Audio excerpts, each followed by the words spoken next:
James Walker shuffled slowly into the KFC, his cane tapping rhythmically on the floor with each step. At 92 years old, his back had curved slightly from the years, his legs didn't move as fast as they used to, and his hands trembled ever so slightly when he reached for his wallet. He'd been through more than most people could imagine, surviving wars, losses, and decades of life that had chipped away at him bit by bit. But despite it all, he never lost his smile. Today was no different. It was a simple morning. The sun was out, the sky was clear, and he had a little time to himself before his daughter Sarah came by to check on him. It was the little things that mattered most now. A quiet breakfast, a warm cup of coffee, a chance to sit and reflect on the past. As he approached the counter, he could feel the faint excitement bubbling inside. He hadn't been to this KFC before, but he knew the drill. A cup of coffee, a seat by the window, and maybe a couple of biscuits to go with it. Nothing fancy, just the simple joys of a retired life. "Good morning," he greeted the young woman behind the counter, his voice raspy but warm. The woman didn't even look up. She was too busy scrolling on her phone. "Excuse me," James said, a bit louder this time. "Could I please get a cup of coffee?" The woman glanced up for a moment, barely registering his presence. "Coffee? We don't serve coffee," she said flatly, returning her attention to her phone. James blinked. He had been to many KFCs in his life, and coffee was always on the menu. Perhaps it was a new policy, or maybe she was just having a bad day. He tried again, a bit more patient this time. "I'm sorry, but I've been to KFC before." "You do serve coffee, don't you?" he asked, his voice softer now, trying to make the interaction pleasant. The woman let out a sigh. "Look, if you want coffee, go to a coffee shop," she snapped. "We don't have any here." For a moment, James stood there, stunned. It wasn't the response he'd expected. There was something in her tone, something sharp, dismissive, that took him aback. He had lived through more than most people could understand, but nothing had prepared him for this kind of treatment. A few other customers in line had noticed the exchange. Some looked away, as if they didn't want to get involved. Others whispered to each other, their eyes briefly flicking to James before quickly darting back down to their phones or the menu. James felt a sinking feeling in his chest. All he wanted was a simple cup of coffee, a little warmth to start his day. But here he was, feeling like an inconvenience. Something about it felt wrong, deeply wrong. He cleared his throat, determined to keep calm, though his heart was racing. "Can I speak to your manager?" James asked, his voice trembling slightly, though he tried to hide it. The woman behind the counter sighed again, barely acknowledging him. "Sure, whatever," she muttered, turning and calling out for the manager. In that moment, as he stood there waiting, James couldn't help but wonder. What had happened to kindness? To respect? To the decency we all should show one another?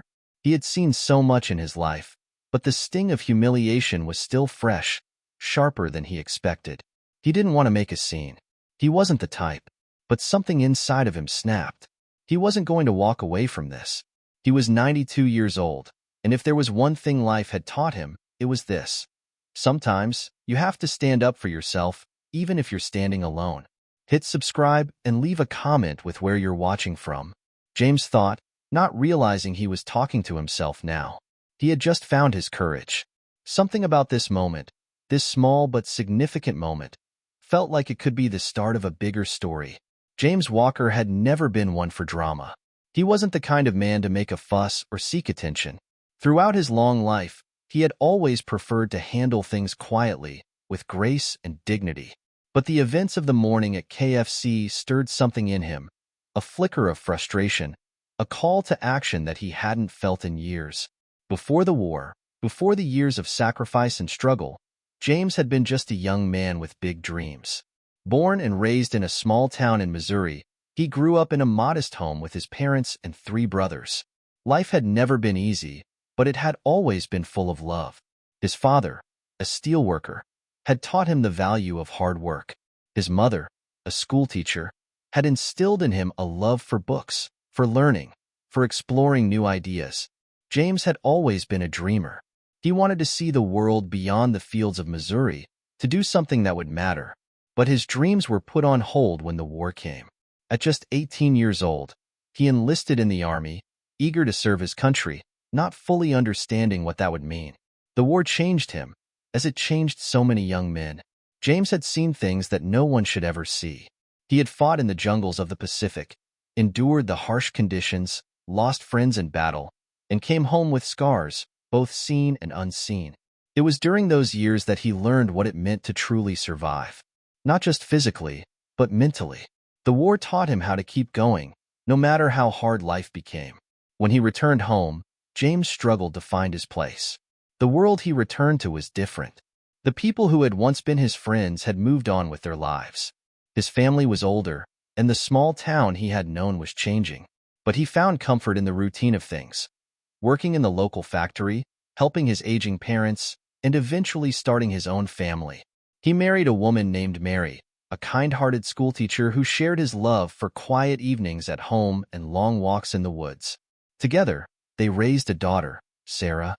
James was never rich, but he had always felt rich in other ways. He had a roof over his head, a steady job, and a family that loved him. It wasn't glamorous, but it was enough. And as the years passed, James found peace in the simple things. He took pride in his work, his garden, and the books that filled his small library. He treasured the quiet mornings with a cup of coffee in hand, reading the paper and watching the world slowly wake up. But as the years wore on, his body began to betray him. The aches from the war, the toll of time, and the years of hard labor had caught up with him. His once strong legs no longer carried him as swiftly as they had. His hands, once steady and sure, now trembled. But his mind was sharp, and his spirit was stronger than ever. The death of his beloved wife, Mary, had been the hardest blow. She had been his partner in everything, and without her, the world felt emptier. But life continued, and so did James. He moved into a small house on the edge of town, a place where he could be independent but not isolated. His daughter, Sarah, visited often, bringing her own children along. They would spend afternoons together, sharing stories, laughter, and, most importantly, love. It was in those quiet moments, sitting on his porch watching the sunset, that James often reflected on his life. He had seen so much, some of it beautiful, some of it tragic, but through it all, he had remained steadfast. There had been no medals, no parades, no grand recognition. He had simply lived his life with honor, with dignity, and with a sense of duty to those he loved. But as much as he had experienced, nothing could have prepared him for the humiliation he felt this morning at KFC. The sting of that dismissive attitude, the coldness from a stranger. It was a sharp reminder that, sometimes, the world could be an unkind place. And it wasn't just the youth who didn't understand. It was the system, the pace of modern life, the loss of respect for the elderly, and the lack of patience for anyone who didn't fit into the neatly packaged, fast-paced world around them. James felt the weight of it all, but he also felt something else, something stronger. It was the same feeling he had when he enlisted in the army all those years ago, when he decided to fight for what was right, to stand tall even in the face of adversity. The feeling that told him, this isn't over yet. You still have something to fight for. This wasn't just about a cup of coffee. It was about respect. It was about dignity. It was about the fundamental decency that every person, no matter their age or station in life, deserved to be treated with. And so, with a deep breath, James made a decision. He wouldn't let this go. He would stand up, not just for himself, but for all those who had ever been dismissed, ignored, or belittled because of their age, their appearance, or their place in society. He didn't know what would happen next, but he knew this. It was time to take a stand. It was time to fight for respect, for himself, and for others like him. It wasn't about the coffee anymore. It was about something much bigger. And James Walker was ready for it. James sat quietly at a corner table, nursing the last sip of water he had been given after the brief interaction at the counter. His hands trembled slightly, not just from age, but from the adrenaline still coursing through him. He had been through so much in his life, seen so many battles, both literal and metaphorical. But this moment, over something as simple as a cup of coffee, felt different. It was personal. The manager, a man named Tim, had come over shortly after the incident. He'd apologized profusely, offering James a free meal, and even suggesting that he'd personally see to it that the situation would be addressed. James had listened, nodded, but said nothing. The apology, though well-meaning, wasn't what he was after. No, this wasn't just about being offered a free meal or being pacified. It was about something deeper. It was about respect, not just for him, but for all elderly people who sometimes got overlooked, dismissed, or treated as invisible. The more he thought about it, the more frustrated he became. He couldn't help but wonder how many others had walked into that very same KFC, or any other place, only to be treated the same way. James had a lifetime of experience to draw from. He had dealt with battles that were fought on foreign soil, had navigated the hardships of raising a family, and had watched friends and loved ones fade away over the years. He had lived through struggles that most people couldn't even fathom, yet this tiny moment in time, over a cup of coffee, felt like the most unfair and dehumanizing of them all. As he sat in that corner, feeling the cool air of the restaurant against his weathered skin, James reflected on his past. In his youth, he'd been a soldier, a hero to his country. He'd given everything for the greater good, sometimes paying the price with his own body and soul. But now, in his twilight years, he was fighting a different kind of battle, a battle to simply be seen, to be treated with the same dignity he had always offered others. The quiet clatter of trays and silverware surrounded him, but James could only focus on the thoughts running through his head. He didn't want to make a scene, but his mind was already working, figuring out his next steps. He wasn't going to let this go. "Excuse me, sir." A voice interrupted his reverie. James looked up to see the young woman from the counter standing nearby, her phone now put away. She seemed awkward, unsure of how to approach him. I just wanted to say, I'm sorry for how I acted earlier," she said, her tone more genuine this time, though still hesitant. "I didn't mean to be rude. I was just distracted. I didn't know you were, a war hero and all that." James raised an eyebrow, though his heart softened a little. "A war hero," she said. It was strange to hear, especially from someone so young. The term had always felt distant, even foreign to him. To James, he was simply a man who had done what he thought was right.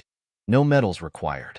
But hearing it from her made him realize that perhaps, in some small way, his life and his history did matter, even in the eyes of a stranger. "I'm not a hero," he replied softly, a wry smile tugging at the corners of his lips. "I'm just an old man who's seen more than his fair share of tough times." The woman blinked, clearly unsure how to respond. "Well, I really am sorry, Mr. Walker. I'll make sure to let the manager know to be more respectful of, older customers from now on." James nodded, his mind still racing. He appreciated the apology, but it wasn't enough. It wasn't enough for him, and it wasn't enough for anyone who had ever been treated as less than. He needed more. Not for himself, but for the future. For all the elderly who were just trying to live out their last years with dignity. "Thank you," James said, his voice calm but firm. "But that's not enough. It's not just about me. It's about everyone who walks into a place like this and gets dismissed. It's about showing respect, no matter how old someone is or what they've been through." The young woman nodded again, clearly feeling uncomfortable. She didn't know how to respond to that. She wasn't used to these kinds of conversations. It was easier to brush off an older person, to pretend they didn't matter in the hustle and bustle of life. But James wasn't about to let her, or anyone, forget. He leaned back in his chair and looked around the room, taking in the young faces around him. Everyone was busy with their own lives, their phones glued to their hands, their attention elsewhere. It wasn't just the woman behind the counter who had ignored him. It was the entire atmosphere, the hurriedness of the world, the lack of time for anything that didn't fit into the fast pace of modern life. James didn't like it. He didn't like how people were treating each other. "I'm going to do something about this," James said suddenly, more to himself than to anyone in particular. He stood up slowly, using his cane for support, and nodded toward the young woman. "Thank you," he repeated, "but I won't stop here." The woman watched him as he walked toward the exit, her gaze lingering on his back. She had no idea what he meant, but something in his demeanor, the quiet authority he carried, even in his old age, left her unsettled. She wasn't sure if he would go to the manager, or if he had something else planned entirely. But James Walker had made up his mind. The door to the restaurant chimed as it opened, and the cool January air hit his face. He stood on the sidewalk for a moment, looking out at the busy street, the cars zipping by, the people hustling to and fro. He thought about his next move, and something inside him shifted. This was no longer about a simple cup of coffee. This was about something bigger, and he was ready to take on the world. Even at 92 years old, James Walker's mind was racing as he stepped away from the KFC. He had made up his mind. He wasn't going to let this moment fade into the background of his life. He'd lived long enough to know that the small injustices in life, the ones people often brush aside, were just as important as the big ones. Maybe even more so. They were the daily, grinding reminders that people had forgotten how to truly treat one another. He knew that this was bigger than him. He wasn't fighting just for his own dignity. This was a fight for all the older generations who had been disregarded, ignored, or worse, humiliated. It was about showing that the elderly still mattered, that they still had voices, that they deserved respect no matter how frail their bodies had become. James slowly made his way down the sidewalk. The cold air stung his face, but he welcomed it. It helped clear his mind, helped him focus. His pace was slower now, a bit more measured, but his steps were purposeful. His thoughts were loud, drowning out the hustle of the world around him. The idea had formed in his mind as he walked. He would speak up. He would use his voice, not just for himself but for all the seniors who were treated as invisible by the world. He wasn't sure what he would say yet, or how far he would take it, but he knew one thing: he wouldn't back down. He needed to speak to someone higher up in the company. This wasn't something that could be fixed by a quick apology. It was a systemic issue. This kind of disrespect wasn't unique to this KFC. It was part of a bigger problem that had been festering in society for years. The elderly were often treated as burdens, ignored by younger generations who were too busy chasing their own lives to stop and listen to the stories of those who came before them. It wasn't right.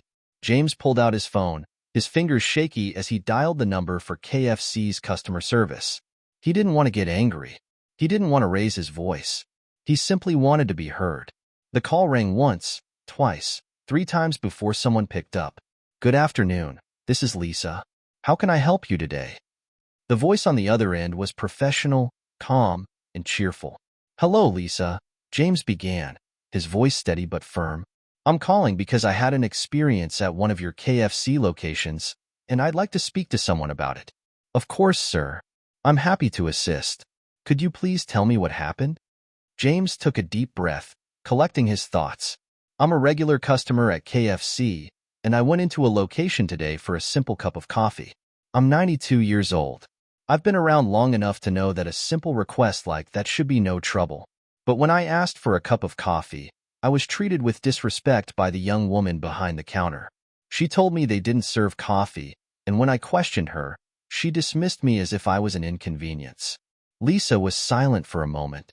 James could feel the weight of her attention, the professionalism in her voice. "I'm so sorry to hear that, Mr. Walker. That certainly doesn't sound like the level of service we expect from our team. May I ask which location this was at and when it occurred?" James quickly provided the details, noting the time of day and the exact KFC branch. Lisa took down the information and promised to report the incident to the appropriate management. "Mr. Walker, I really do apologize for your experience. You should never have been made to feel that way. We take these kinds of situations seriously, and I will make sure this is addressed with the store manager. Additionally, I will escalate this to our district manager to ensure this doesn't happen again." James nodded, though Lisa couldn't see him. "I appreciate your apology, Lisa, but it's not enough. Apologies don't change the way people think.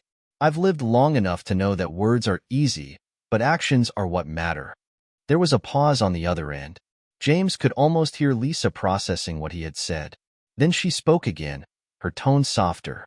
"I understand. We will make sure the manager is aware, and I'll personally ensure we follow up on this. But if there's anything else I can do to make this right, please let me know." James thought for a moment. He wasn't sure what more could be done, but one thing was clear. This wasn't just about this one incident. It was about a bigger conversation that needed to happen. "I'd like to request that your company take some action on a larger scale," he said, his voice clear. There needs to be a company-wide initiative to train staff to treat older customers with the respect they deserve. A small thing like offering a cup of coffee shouldn't turn into an ordeal, but it does when there's a lack of respect. Your staff needs to understand that. Lisa was quiet again, but this time it was different. He could tell she was listening, really listening. I think that's an excellent suggestion, she replied after a beat. I will pass this along to our leadership team. Thank you for sharing your perspective with us, Mr. Walker. Your feedback is invaluable, and I truly apologize for the experience you had. James felt a small sense of relief. He wasn't sure it would change the world, but he had made his point. He had spoken up, not just for himself, but for every elderly person who felt like they didn't matter anymore. It wasn't much, but it was a start. After ending the call, James stood in the cold for a moment, reflecting on the conversation. He knew it wouldn't be easy, and it wouldn't be a quick fix, but it was a step in the right direction. He had put his words out into the world, and now it was up to the company and the larger world to listen. As he turned to walk back to his home, the wind biting at his cheeks, James couldn't help but feel a little stronger. His fight for respect was just beginning. James didn't expect anything to happen right away. He knew from experience that change, especially in a large corporation, took time. But as he walked through his quiet neighborhood on the way home, he couldn't shake the feeling that he had just started something important. The conversation with Lisa at KFC had made it clear. This wasn't just about him or one small incident. It was a glimpse into a much bigger issue that had been quietly festering in society for years. And now, James was going to do something about it. For the next few days, James remained vigilant. He kept an eye on the news, checking the KFC website for any mention of new policies or public statements regarding customer treatment. But aside from a generic email confirmation from KFC, there was no word on any changes being made. James had expected that, of course. Change took time, but he couldn't help himself. He had been a soldier in his youth, and soldiers didn't just sit back and wait for things to happen. They took action. So James decided to take his message beyond a phone call. He would make his voice heard in a way that couldn't be ignored. James had never been one for social media, but his daughter Sarah had always encouraged him to give it a try. She had set up a Facebook account for him a few years back, and though he'd never quite gotten the hang of it, he found that it was a great way to keep up with his grandchildren's lives. He liked the pictures they posted of their pets, their vacations, their school plays. It was a way to feel connected to his family, even when they were miles away. This time, however, it wasn't about his family. It was about a message he wanted to share with the world. One afternoon, after thinking about it for a while, James sat down at his kitchen table, his laptop open in front of him. He had never been particularly tech-savvy, but with Sarah's help, he had learned how to post and share content. His fingers hovered over the keys, and for a moment, he hesitated. Was this the right move? Would anyone even care what he had to say? But then he thought about the countless others who might have gone through the same thing he had at KFC. Elderly people who were ignored, belittled, or treated with indifference because they were seen as out of touch with the modern world. This wasn't just his fight. It was their fight too. James began to type. I'm 92 years old. I've fought in wars, raised a family, and worked hard my entire life. But today, I was humiliated at a KFC restaurant. I simply asked for a cup of coffee, and the young woman behind the counter treated me like I was invisible. I'm calling on all of us to stand up for our elderly. It's time we're treated with the respect we deserve. If you've ever felt dismissed, ignored, or treated poorly because of your age, it's time to speak up. #RespectOurElders. He paused for a moment, rereading the post. It wasn't fancy or polished, but it was real. It was raw. It was the truth. And that's what mattered. He hit post and sat back, waiting for something to happen. At first, nothing did. His heart raced as he stared at the screen, watching the cursor blink in the silence of his small kitchen. But then, slowly, comments started to trickle in. At first, it was just a few friends and family members who liked the post and added encouraging words. His daughter Sarah commented, telling him how proud she was of him. But then, something unexpected happened.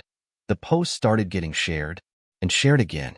And then people he didn't know started commenting. One woman wrote, I completely agree. My grandmother, who's in her 80s, was treated the same way at a coffee shop last week. She was made to feel like she was a nuisance. It's disgraceful. Another man shared, I'm a caregiver for my elderly father, and I've seen firsthand how people treat him. It's not just rude, it's wrong. Thank you for speaking up. Within hours, James's post had gone viral. Thousands of people were reading it, commenting, and sharing their own experiences. The hashtag Respect Our Elders began to gain traction, spreading across social media platforms. People were connecting, sharing their stories, and calling for change. For the first time in a long time, James felt like he wasn't alone. His voice had joined a chorus of others, and it was making an impact. Sarah called him later that evening, excited and a little surprised. Dad, do you know how many people are commenting on your post? It's everywhere. News outlets are reaching out, asking to interview you. James couldn't believe it. He had just wanted to speak his truth, but now it was bigger than that. It was a movement. People were listening, and they were asking for more. The next morning, James received a call from a reporter at a local news station.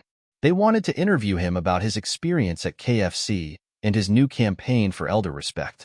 The call was short but to the point. We'd love to have you come on the show. We want to hear what you have to say. James wasn't sure what he had to offer, but he knew this was a chance to make a real difference. He agreed to do the interview, though he still felt a little out of place. He had never imagined himself being in the spotlight, especially not at his age. But the more he thought about it, the more he realized that this was his moment. The world needed to hear his voice. As he prepared for the interview, James couldn't help but think about how far he had come. From the quiet soldier who had left Missouri all those years ago, to the elderly man standing up for dignity and respect, he had lived a life full of purpose, and now, in his later years, he was ready to fight for something that mattered more than ever. The day of the interview arrived, and James found himself pacing around his living room, nerves creeping in despite his outward calm. He had been through countless battles in his life, fought wars, and faced down dangers that could have ended it all. But this was different. This was personal. This was a fight for respect, not just for himself, but for all the older people whose voices had been silenced for far too long. Sarah, as always, was there to help him prepare. She had made sure he looked presentable, choosing a crisp shirt and a comfortable jacket that made him feel dignified without being overdressed. She kept reminding him that this wasn't about being polished, it was about being real. His authenticity would be his greatest strength. Dad, you've got this, she said, giving him a reassuring hug before heading to the car. Just speak from the heart. People want to hear your story. James nodded, though his mind was swirling with 1,000 thoughts. What would they ask him? How could he explain the importance of the message without getting emotional? He knew how easy it could be to get lost in the weight of his own memories, to let the past overwhelm him. But today, it wasn't about his past. It was about the future. It was about ensuring that people of all ages were treated with the respect they deserved. The drive to the studio felt like a blur. James stared out of the window, the city rushing past, the streets lined with people who all seemed too busy to notice him. He wondered how many of them had ever thought about the elderly. How many had paused long enough to realize that old age didn't make a person any less valuable, any less worthy of kindness. When they arrived at the station, James was led inside by a staff member who greeted him warmly. The set was much brighter and more polished than he had imagined, but it felt oddly comforting. It wasn't intimidating. It was simply a place where stories were told. He was ushered to a chair beside the host, a friendly woman named Claire, who smiled and shook his hand. James, thank you so much for coming on today, Claire said, her voice calm and inviting. We've been following your story, and I have to say, I think what you're doing is incredible. So, tell us a little bit about what happened at KFC. James cleared his throat, leaning forward slightly. The cameras were rolling now, but it didn't faze him. He had been in far more intense situations than this, even if they hadn't been quite so public. Well, Claire, it's simple really, he began, his voice steady. I'm 92 years old. I've seen a lot in my time. Been through wars, had children, lost loved ones, and spent a lifetime working hard to get by. But recently, something small happened that made me realize how little respect some people have for the elderly. He paused, glancing at the audience who was now listening intently. I went to a KFC, asked for a cup of coffee, and the woman behind the counter treated me like I was a nuisance. She dismissed me, told me they didn't serve coffee, and when I questioned her, she acted like I didn't matter. Now, I know this may seem trivial to some, but it wasn't just about the coffee. It was about how I was treated. I've spent my life serving my country, my family, and my community. But now, in my later years, I'm treated like I don't exist. The room was quiet as James spoke, his words cutting through the noise of the busy world outside. Claire looked at him with empathy, her gaze softening as he continued. I'm not the only one. There are so many elderly people who experience this every day. We're ignored, dismissed, or treated like we're invisible. And that's why I'm speaking up. Not for me, but for everyone who feels like they don't matter anymore. Claire nodded thoughtfully. I think you've hit on something very important, James. You're right. Many people don't realize how much older adults are overlooked. What do you hope will change as a result of your story going public? James took a deep breath. I hope people start to realize that we all deserve respect, no matter our age. I want to see businesses and society in general start treating the elderly with the dignity we deserve. We're not just some inconvenience to be brushed aside. We're people who have lived, who have contributed, and we still have value. Claire nodded, clearly moved by his words. You know, James, there are so many people out there who feel the same way, and I think your message is going to resonate with a lot of them. In fact, we've received hundreds of messages from people who have shared similar experiences. There's a real hunger for change here. James smiled. It was the first time in a long time that he felt like his voice was truly being heard. The interview continued, with Claire asking him more about his experiences and his campaign for elder respect. James spoke passionately, but with the quiet wisdom of someone who had seen it all. He talked about the importance of fostering intergenerational connections, the need for more public education about aging, and the vital role that older adults still play in society. As he spoke, he could feel the weight of his years lifting off his shoulders, replaced by a sense of purpose. When the interview finally wrapped up, the host thanked James again and wished him well. The staff gave him applause as he stood up, feeling a mix of exhaustion and exhilaration. He had done it. He had spoken his truth, and now it was out there for the world to see. But as he walked off the set, there was no time to rest. James's phone began to buzz incessantly. Interviews, messages of support, even offers to speak at conferences. It was all happening so fast. His message had struck a chord, and it was clear that people were ready for change. He had started something that was much bigger than just one man's fight for coffee. As he returned home that evening, Sarah was waiting for him, a huge smile on her face. Dad, I've been reading the comments. This is huge. You've got so many people supporting you. James smiled, feeling a deep sense of gratitude. I just spoke from the heart. But now it's up to all of us to keep pushing. We can't stop here. The days following the interview were a blur of phone calls, emails, and social media messages. James had never imagined that his small act of speaking up would turn into something so widespread. But now, as the world seemed to be listening, he knew it was more than just a story. It was the start of a movement. The hashtag #RespectOurElders had exploded across social media platforms. People from all over the country had shared their own stories of mistreatment, of feeling invisible or ignored because of their age. Every comment, every shared post, reinforced the idea that James was no longer alone in his struggle. His simple request for a cup of coffee had turned into a powerful call for change. And now, more people were stepping forward, determined to make their voices heard. It wasn't long before the media picked up on the momentum. Local news stations ran follow-up stories. Major outlets like CNN and the New York Times reached out for interviews. The response was overwhelming. James found himself speaking not just for himself, but for the millions of elderly people who had been marginalized, forgotten, or treated unfairly for far too long.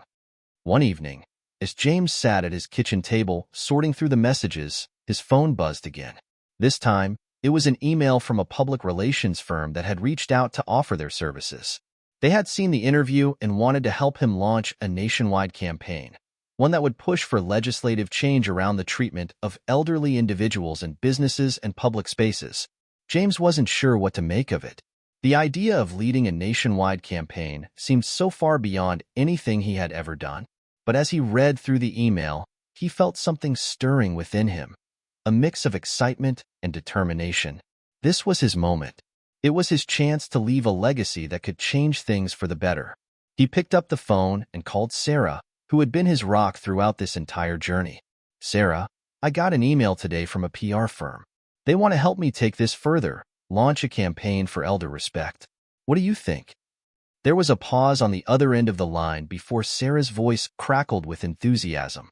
"Dad, this is huge. You've got the power to make a real difference. This is your chance to change the way society sees older people. You can't let this opportunity slip by." James smiled at his daughter's support. She had always believed in him, even when he doubted himself. He wasn't sure if he was ready for such a big step, but Sarah's encouragement gave him the strength to consider it. He spent the next few days talking to the PR team, discussing what this campaign would look like.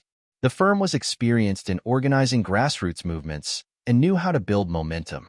They outlined a clear plan to work with legislators, businesses, and advocacy groups to push for policies that would protect elderly individuals from discrimination and mistreatment in public spaces.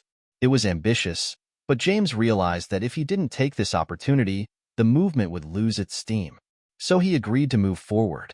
Meanwhile, the story of James and the #RespectOurElders movement continued to spread. In towns across America, local communities rallied around the cause. Small businesses began making changes, offering discounts to seniors, and some even committed to staff training programs to help young employees better understand how to treat older customers with dignity. James's phone continued to buzz constantly. He had become a symbol of resilience and a voice for the voiceless. But with this newfound attention came pressure. People were expecting results. The media wanted more updates. And James was beginning to feel the weight of it all.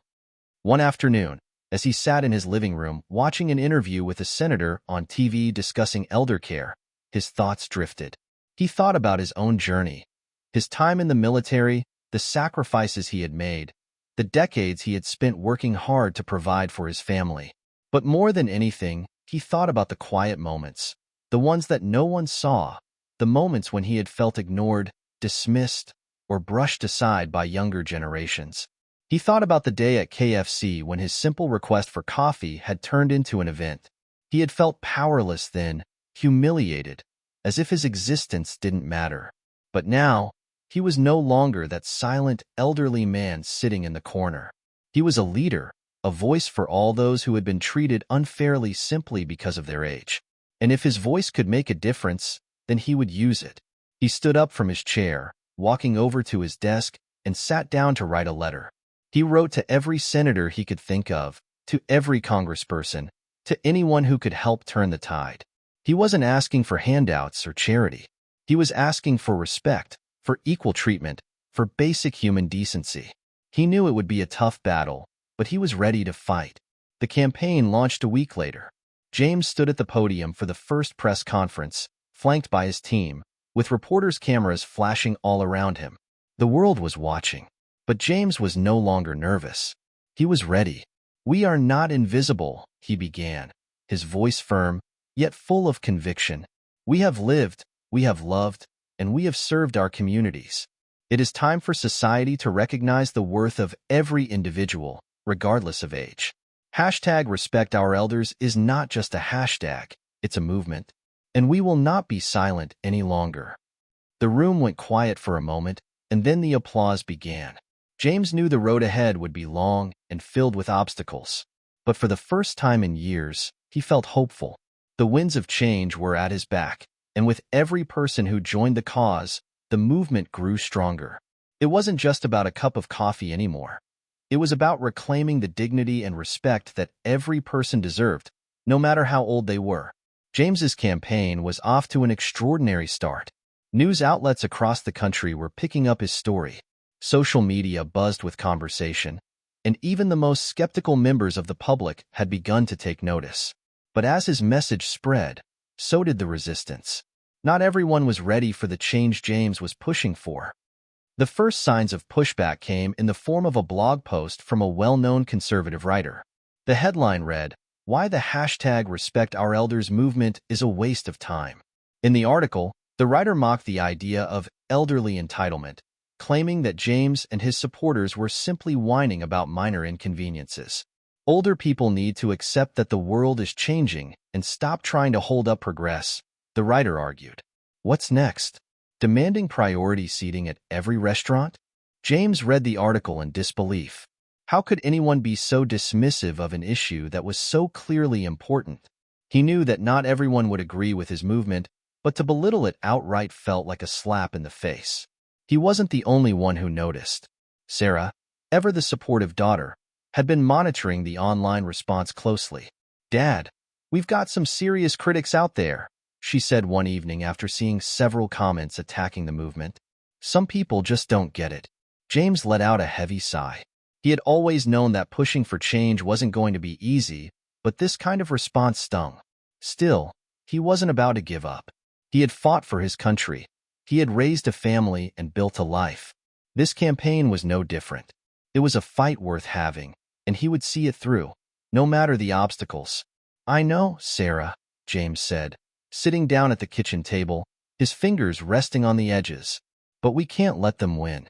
This is too important. If we give up now, we're letting them silence our voices, and we can't let that happen." Sarah smiled at him. "You're right. You've got to keep pushing forward. And so do we. We'll just keep showing people the truth." James agreed, but the doubts still lingered, whispering in the back of his mind. Was he really making a difference? Was this fight worth it? Or was he chasing an impossible dream? Despite the negative press, James refused to let the criticism slow him down. In the coming weeks, he spoke at rallies, attended meetings with lawmakers, and met with other organizations that advocated for senior citizens' rights. The campaign gained steam, and in some ways, the pushback only fueled the fire. But even as the movement gained momentum, there were still personal moments when James found himself questioning the road ahead. One afternoon, a local television station called and asked him to appear for an interview. It was a great opportunity to share his message with a wider audience. But when James arrived at the station, he was greeted by an unfamiliar, unfriendly atmosphere. The reporter, a sharp-tongued journalist with a reputation for challenging his guests, wasted no time with pleasantries. "So, James, let's talk about this whole elder respect thing. What exactly are you asking for? Do you think businesses should have to cater to every demand, no matter how trivial? What about the rest of society? Are we all supposed to change our behavior just because you think people aren't being nice enough to seniors?" The reporter's tone was biting. It wasn't an interview. It was an interrogation. James felt his heart rate quicken, but he remained calm. This was just another obstacle. It wasn't about his ego or pride. It was about the people he was fighting for, the millions of older adults who had been sidelined for far too long. "I'm not asking for special treatment," James began, his voice steady. "I'm asking for basic dignity, respect. It's about ensuring that older people are treated the same way as everyone else. We're not looking for handouts. We just want to be seen, to be acknowledged. And if that means businesses and individuals have to change their approach, then that's a small price to pay for human decency." The reporter raised an eyebrow, clearly not satisfied with the answer. "But do you really think people are just going to start respecting seniors because of one campaign?" James paused. It wasn't the first time he'd heard that kind of question, but it was the first time he'd felt so personally challenged. The cynicism in the reporter's voice seemed to mock everything he had worked so hard for. "I think it starts with a conversation," James said, his tone firm. "It starts with people like me speaking up. It starts with people sharing their stories and saying, 'We deserve to be heard.' And from there, it grows. It's not going to happen overnight, but change never does. What matters is that we're starting the conversation. And that's the first step." The reporter didn't press him further, but the damage was done. As James left the station, he felt drained, as though the wind had been taken out of his sails. The fight felt harder than it ever had before, and the constant pushback was beginning to wear him down. That evening, as James sat alone in his living room, he received a message that would change everything. It was from a woman named Linda, a caregiver in a nearby town. Linda had seen the interview and was moved to reach out to him personally. "I've been following your campaign," Linda's message began. "I'm a caregiver for my mother, who has Alzheimer's. Every day, I see the way people treat her, like she's invisible. It's not just at restaurants or stores, it's everywhere. The way people talk to her, the way they talk about her. It breaks my heart. But seeing you speak out has given me hope. You're making a difference, James, and you're not alone." Linda's words hit James harder than anything else had in weeks. He thought about all the other caregivers, all the people in the same situation as Linda, who had been fighting their own battles, silently enduring the same disrespect. He realized then that this wasn't just about him. It was about all the people who had been forgotten, the ones who were too scared or too tired to speak up on their own. The next morning, James picked up the phone and called Sarah. "I'm not giving up," he said, his voice stronger now. "We're just getting started. If this campaign is going to succeed, we need to make sure people know they're not alone. We're going to build this community, one person at a time." And so, with renewed energy, James refocused on the bigger picture. His personal doubts didn't matter anymore. What mattered was that people like Linda and her mother were finally being seen. And together, they would keep pushing forward, no matter the resistance. James had always believed in the power of people coming together for a common cause, but even he was surprised by the alliances his movement was starting to form. People who had once seemed so distant, different in background, age, or worldview, were now reaching out to show their support for the #RespectOurElders campaign. It seemed that his message was resonating far beyond what he had ever imagined. One of the most unexpected supporters was Amanda, a young social media influencer with millions of followers. She had been a vocal advocate for mental health awareness, but when she saw James's interview, something clicked. She reached out to him through social media, offering to use her platform to amplify the campaign. "I saw your story, and it really hit me," Amanda had written. "I work with people every day who are struggling with mental health, and the way society treats them often mirrors the way we treat the elderly. The stigma, the isolation, it's all connected. I want to help change that." At first, James had been skeptical. What did a young woman like Amanda, who was so focused on mental health, know about the struggles of older adults? But when they spoke on the phone, Amanda's sincerity won him over.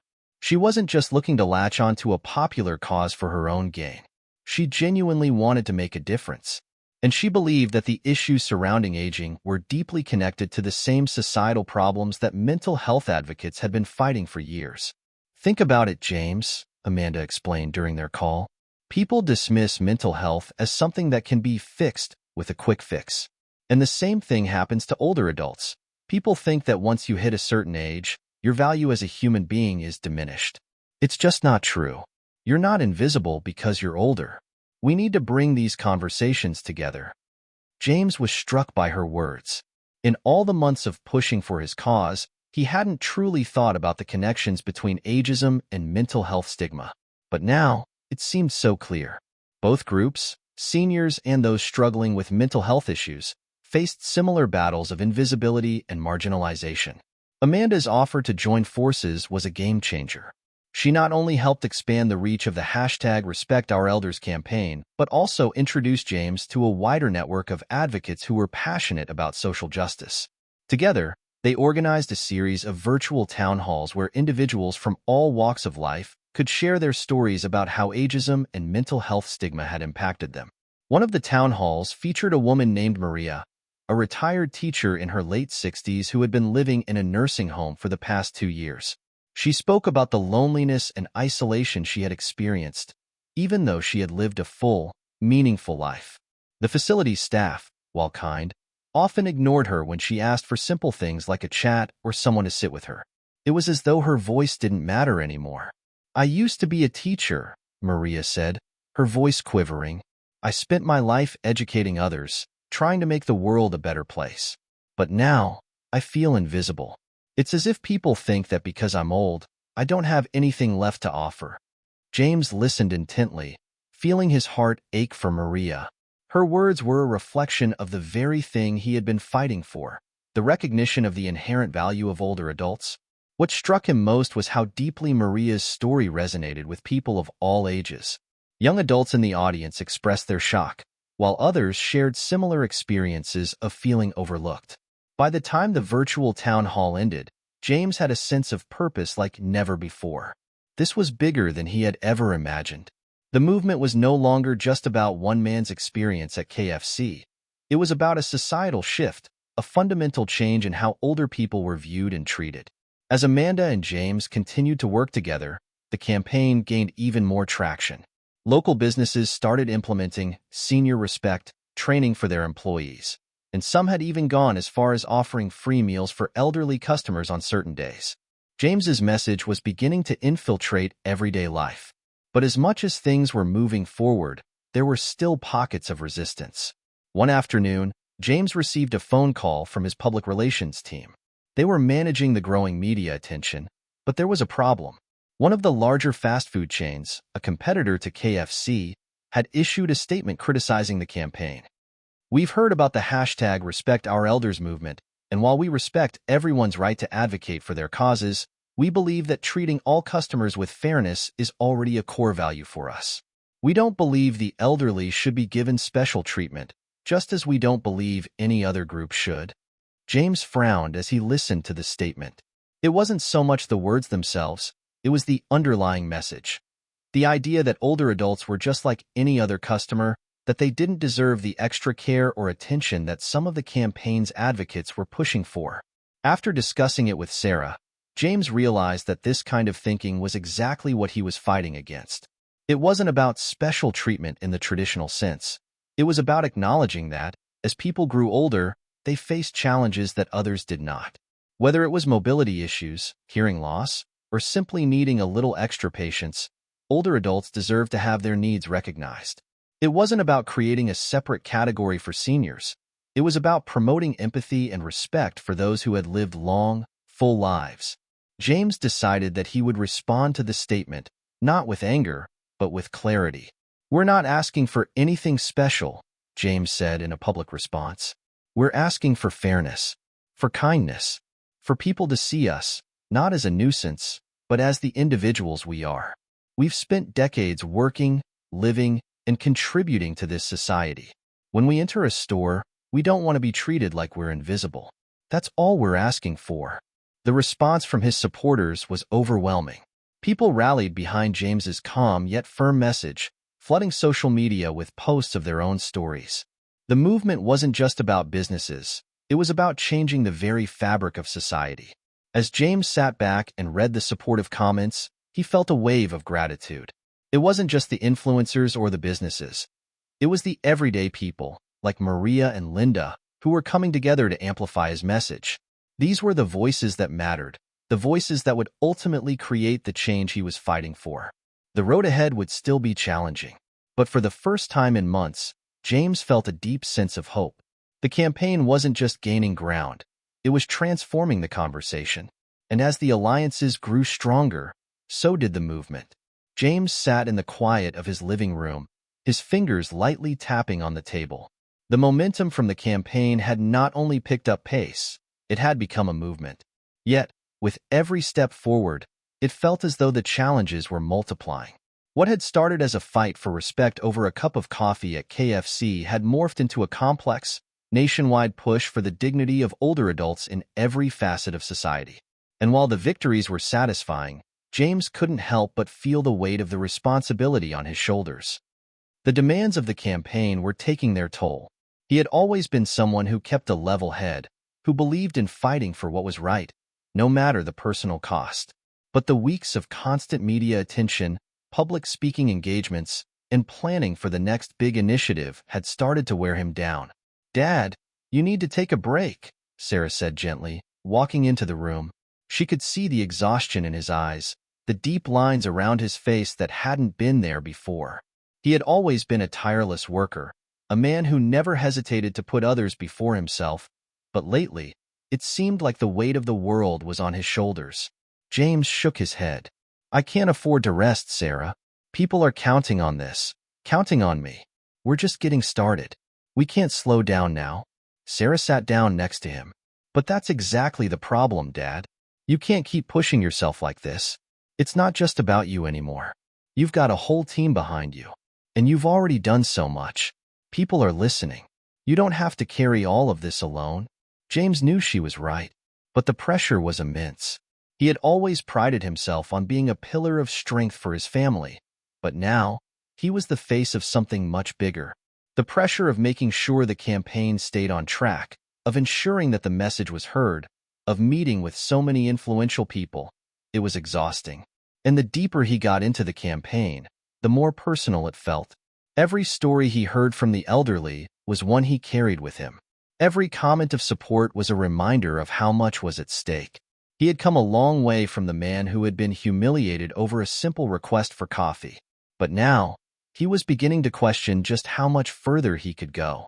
One afternoon, as James was preparing for a major press conference, he received a phone call that would change everything. It was from a senator he had been working with on proposed legislation aimed at addressing elder abuse and discrimination. "We've been pushing hard, James," the senator said, his voice serious. "But we're hitting some roadblocks. There are powerful interests that are working against us. I won't name names, but some of the lobbyists don't want to see these bills pass. They're fighting hard to keep things the way they are." James listened intently, the weight of the senator's words sinking in.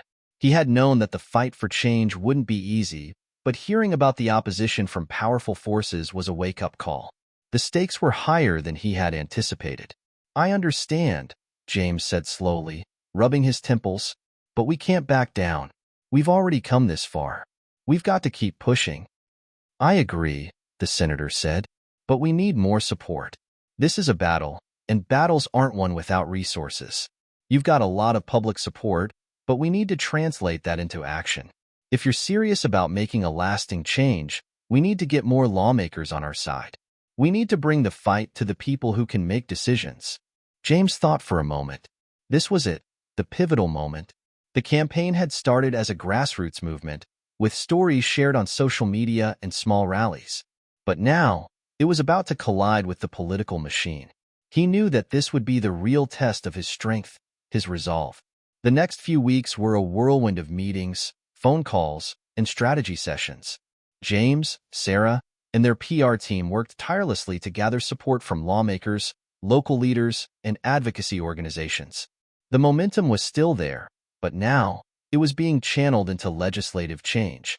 James found himself drafting speeches, preparing for debates, and presenting his case before panels of lawmakers. His message was clear. It wasn't about favoring the elderly over other groups. It was about acknowledging their needs and their value in a society that had long ignored them. But as he prepared for one of the most important speeches of his campaign, a speech in front of a National Assembly committee, he felt his nerves begin to fray. The stakes were higher than ever. This was his chance to push the cause forward, to ensure that the work they had done so far wouldn't be in vain. The night before the speech, James couldn't sleep. His mind raced with thoughts of what could go wrong. What if the lawmakers didn't take him seriously? What if his message didn't resonate with them the way it had with ordinary people? At 4 a.m, Sarah found him sitting in the dark, staring out the window. "Dad," she said quietly, sitting beside him, "you've already done so much. Tomorrow, just speak from the heart. You're not alone in this. You've got all of us behind you." James looked at her, his daughter who had stood by him through it all. He had always tried to be the strong one, the one who held the family together, but in this moment, it was Sarah who was offering him strength. He took a deep breath. "I know. It's just, I want to make sure that I don't let anyone down. I've seen the way people are responding to this. I know that this campaign matters. But what if tomorrow doesn't go the way we hope?" "You'll be fine," Sarah said, her voice full of confidence. "You've been fighting for this for too long. You've got the power to make them listen." James smiled weakly. "I hope so, for everyone's sake." The next morning, as he stood before the Assembly Committee, James felt a quiet calm settle over him.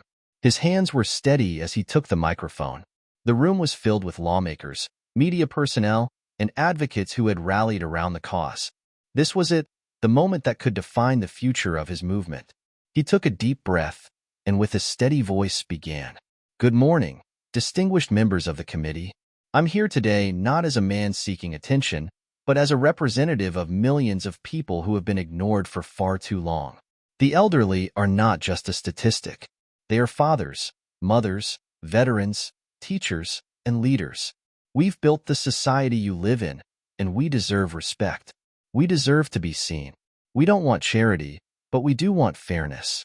And we won't stop until we get it. As he spoke, James felt something shift in the room.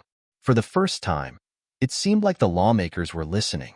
The weight of his words hung in the air, and as the committee session continued, he could sense the tide beginning to turn. This was just the beginning, but it felt like a pivotal moment in the campaign. James stood outside the committee room, his breath heavy as the door closed behind him. He had spoken from the heart, as Sarah had advised him, and for the first time, he felt the weight of the movement not just in his chest but in the room around him. The lawmakers, many of whom had been indifferent or dismissive in the past, were now listening intently. He could see the shift in their eyes, the faint traces of recognition that hadn't been there before. But just as he was starting to feel hopeful, the flood of text messages and phone calls started. He picked up his phone to find a message from Sarah. "Dad, we need to talk. There's backlash. Some of the news outlets are already turning on us." A knot tightened in his stomach. He wasn't surprised. He knew that pushing for change would stir up opposition, but the intensity of the reaction was unsettling.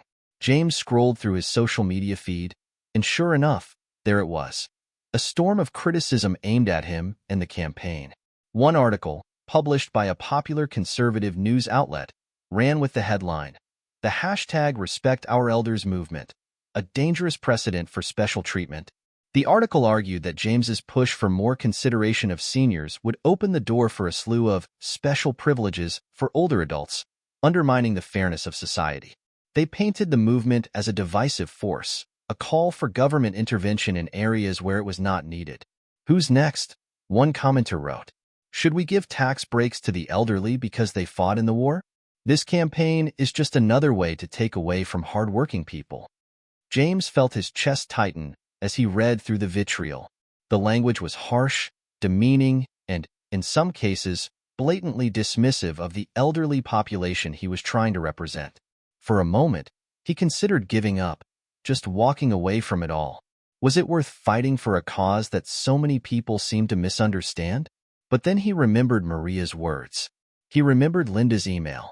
He remembered every person who had shared their story with him, who had thanked him for being their voice. These weren't just words on a screen. They were real lives, real people who had been pushed aside for too long. He put down his phone, took a deep breath, and looked at Sarah. "We knew this was coming," he said, his voice low but steady. "The pushback is part of the fight, but it's not going to stop me. Not now." Sarah nodded, but there was a concern in her eyes. "You're right, but we need to be careful. The more backlash we get, the harder it's going to be to make real progress. We need to stay ahead of the narrative. We have to make sure we don't get painted as the bad guys." James agreed. "We need to keep showing them who we're really fighting for. We need to bring more voices into this." As the days passed, the backlash only grew. Some prominent figures in the media continued to criticize James, calling the movement an overreaction. Some even went so far as to claim that James and his supporters were using the elderly as a scapegoat to garner attention.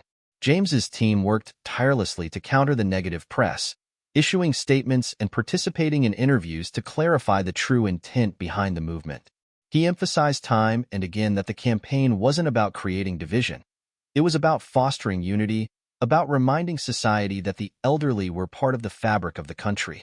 They had contributed, worked, and lived just like everyone else. Now, they simply deserved a little more respect. But the negative sentiment wasn't easily swayed. People continued to argue that the focus should be on fixing larger societal issues, like healthcare, rather than on special treatment for seniors. Then, a breakthrough came from an unexpected source. A former CEO of a major corporation, Jonathan Harris, publicly came forward to show his support for James's cause. Harris, known for his work in advocating for corporate social responsibility, had long been a vocal critic of ageism in the workplace. He recognized the profound impact that societal attitudes had on the elderly, not just in the workplace but in every aspect of life. "I've seen firsthand how older workers are overlooked, how older people are discarded by society," Harris said in an interview. "James is right to bring this issue to the forefront." It's not about preferential treatment, it's about basic human decency. His endorsement was a game changer. Harris was a well-known figure, respected across the country for his business acumen and his ethical stance. His endorsement brought legitimacy to James's cause and helped shift the conversation from a divisive issue to one of shared values. Suddenly, the narrative began to change. As the public discourse around the hashtag Respect Our Elders campaign evolved, James found himself working even harder, now facing the challenge of unifying both sides of the debate. It was clear that the movement had sparked a larger conversation about aging and respect in society, but it wasn't just about getting the elderly the recognition they deserved. It was about changing the way people thought about aging altogether. At a pivotal moment, James was invited to appear on a national talk show, a popular show that reached millions of viewers. The host, an outspoken critic of the movement, had made no secret of his distaste for James's message. He had framed the campaign as an unnecessary and costly social experiment. James knew that this would be a difficult interview, but he agreed to go on, understanding that it was another opportunity to amplify his message. The interview began with the host grilling James about the implications of his campaign. "James, I've got to ask, are you really suggesting that we should make businesses treat seniors differently? You want to change the way the entire country operates just because people are aging?" James took a deep breath and answered, "I'm not asking for businesses to bend over backwards for seniors. What I'm asking for is simple respect. Every day, millions of seniors face discrimination, whether it's in the workplace, at restaurants, or even just walking down the street. We're not asking for anything extraordinary, just the opportunity to live our lives with dignity." The host looked unconvinced. "But isn't that just part of growing old? People don't get treated the same when they get older. It's life. Why should we change everything to accommodate that?" James's response was calm, but his words carried weight. "You're right. Growing old isn't easy. But it's also not a reason to stop being human. If we can't respect the people who built this country, who fought for our freedoms, who raised families and contributed to society, then what kind of society are we?" For a moment, the host seemed taken aback. The conversation turned quieter, and the audience could sense the shift in tone. The host, who had been so combative at the beginning, now appeared more thoughtful. The interview ended on a more respectful note, with the host thanking James for coming on the show. It wasn't a complete victory, but it was a step in the right direction. James knew that change wasn't going to happen overnight. The road ahead would still be full of challenges, but he had seen the power of his voice, the power of the movement. The days following James's appearance on the talk show were a whirlwind. The interview had caused a ripple in the media, with both supporters and critics weighing in on his words. For the first time, he felt like he had begun to shift the conversation, not just about his campaign, but about the treatment of elderly people in society as a whole. The backlash hadn't completely stopped, but it had been tempered by a growing tide of support. It was clear. The hashtag Respect Our Elders campaign was not just a passing moment, it was becoming a national movement. Sarah was in the living room, scrolling through her phone when James walked in after a long day of meetings. She looked up, her eyes wide with excitement. "Dad, you're not going to believe this," she said, showing him her screen. It was a headline from a national news outlet. Hashtag Respect Our Elders movement gains ground. Public opinion shifts in favor of senior rights. James blinked in disbelief. The article detailed the latest survey results that showed public support for the campaign had nearly doubled in the past week alone. Local and state governments were beginning to discuss implementing policies that would provide more resources and protections for seniors, and several major corporations had pledged to take steps to improve accessibility for older customers. Even smaller businesses were starting to adopt the idea of senior-friendly practices, such as dedicated seating areas and assistance for customers with mobility issues. The momentum was undeniable. "Do you think this will actually lead to real change?" Sarah asked, her voice filled with cautious optimism. "I hope so," James replied, feeling the weight of the question. "But it's just the beginning. There's still a long way to go." Despite the positive shifts, the political pressure was mounting. James knew that, in order for real change to happen, he needed to keep the momentum alive. He began planning the next phase of the campaign, a nationwide rally to show solidarity and keep the conversation about the elderly in the public eye. It was time to mobilize his supporters, and push harder for legislative changes. The rally would take place in Washington, D.C., in the heart of the political system that held the power to make the most significant changes. But organizing such an event was no small task. James reached out to key allies, Amanda, Jonathan Harris, and several influential advocacy groups that had been backing the cause. Together, they formed a plan for a large-scale demonstration that would span several days, culminating in a march to Capitol Hill. In the weeks leading up to the event, James found himself juggling media interviews, preparation for speeches, and organizing logistics for the rally. It was exhausting, but there was a sense of excitement in the air. People were ready to stand together for the elderly. He could feel it.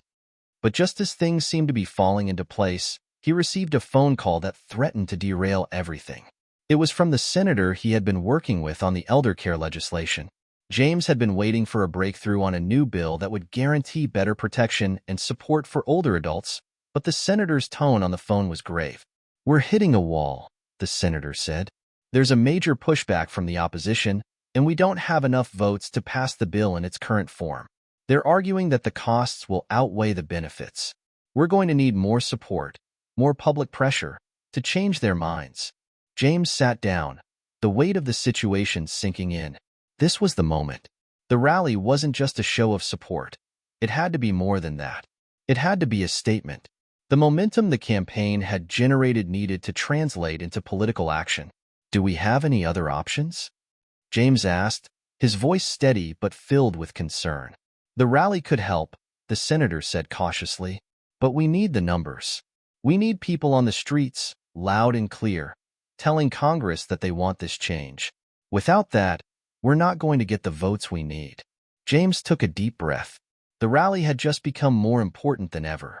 The day of the rally arrived, and the streets of Washington, D.C., were filled with thousands of people carrying signs that read, "Respect our elders, they deserve dignity, and aging is not a crime." The energy was palpable, electric even, as individuals from all walks of life gathered to show their support. Seniors in wheelchairs, young activists, caregivers, and families all stood side by side, united by a common cause. James walked to the front of the crowd, feeling both exhilarated and overwhelmed. He had seen the movement grow from a small act of defiance at a KFC to something far bigger than he could have imagined. The rally wasn't just about him. It was about all the people who had fought for years, quietly, without recognition. Today, they were being seen. As he stepped up to the podium, the crowd quieted.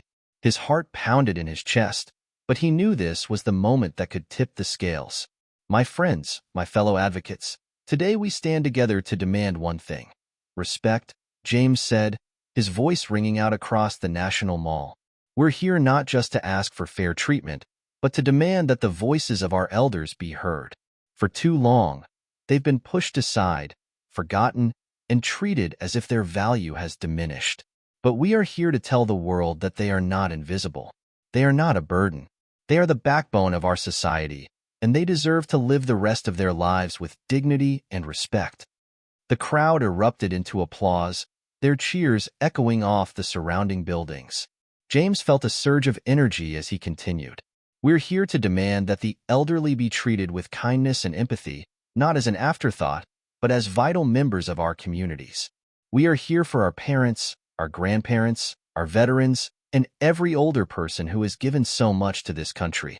It's time to show them the respect they've earned." As he finished his speech, the crowd broke into chants of "respect, respect, respect." The energy was contagious. James could feel the power of the people behind him, pushing him forward. This was their moment, too. The rally was a resounding success. News outlets from across the country broadcasted live coverage of the event, showing the vast sea of people united for the cause. For the first time, the voices of the elderly were being heard on a national stage. Politicians, advocates, and ordinary citizens took notice. James had succeeded in making the issue impossible to ignore. That night, as he sat with his team, Sarah smiled at him. "Dad, I think we've done it. This is it. The shift is happening." James nodded, but he wasn't ready to celebrate just yet. "This is only the beginning. We still need to get that bill passed. We've got the public behind us now. We just need to make sure our elected officials hear us." The rally had been a turning point, but it was only the beginning of the long road ahead. James couldn't afford to rest on the success of that day. The momentum had to be sustained, the message had to be carried forward, and the pressure needed to be relentless. The stakes had never been higher. Over the next few weeks, James and his team worked tirelessly. They kept the media buzz alive with interviews, op-eds, and strategic partnerships. He flew from city to city, speaking with local communities, meeting with lawmakers, and rallying support for the legislation. But the political landscape was more complicated than ever. Despite the surge of public support, the opposition hadn't backed down. In fact, the corporate lobbyists, who were aligned with some of the senators opposing the bill, had intensified their efforts. Their arguments were clear. Providing additional benefits or protections for seniors would raise costs, increase taxes, and place an undue burden on businesses. They were using fear tactics to sway public opinion, especially targeting the younger generations, painting the campaign as a threat to their own financial security. James saw the toll it was taking on his team, particularly Sarah. Her calm demeanor had been a pillar of strength throughout the campaign, but even she was beginning to show signs of exhaustion. One evening, after a particularly long day of meetings, she slumped down in the chair across from him.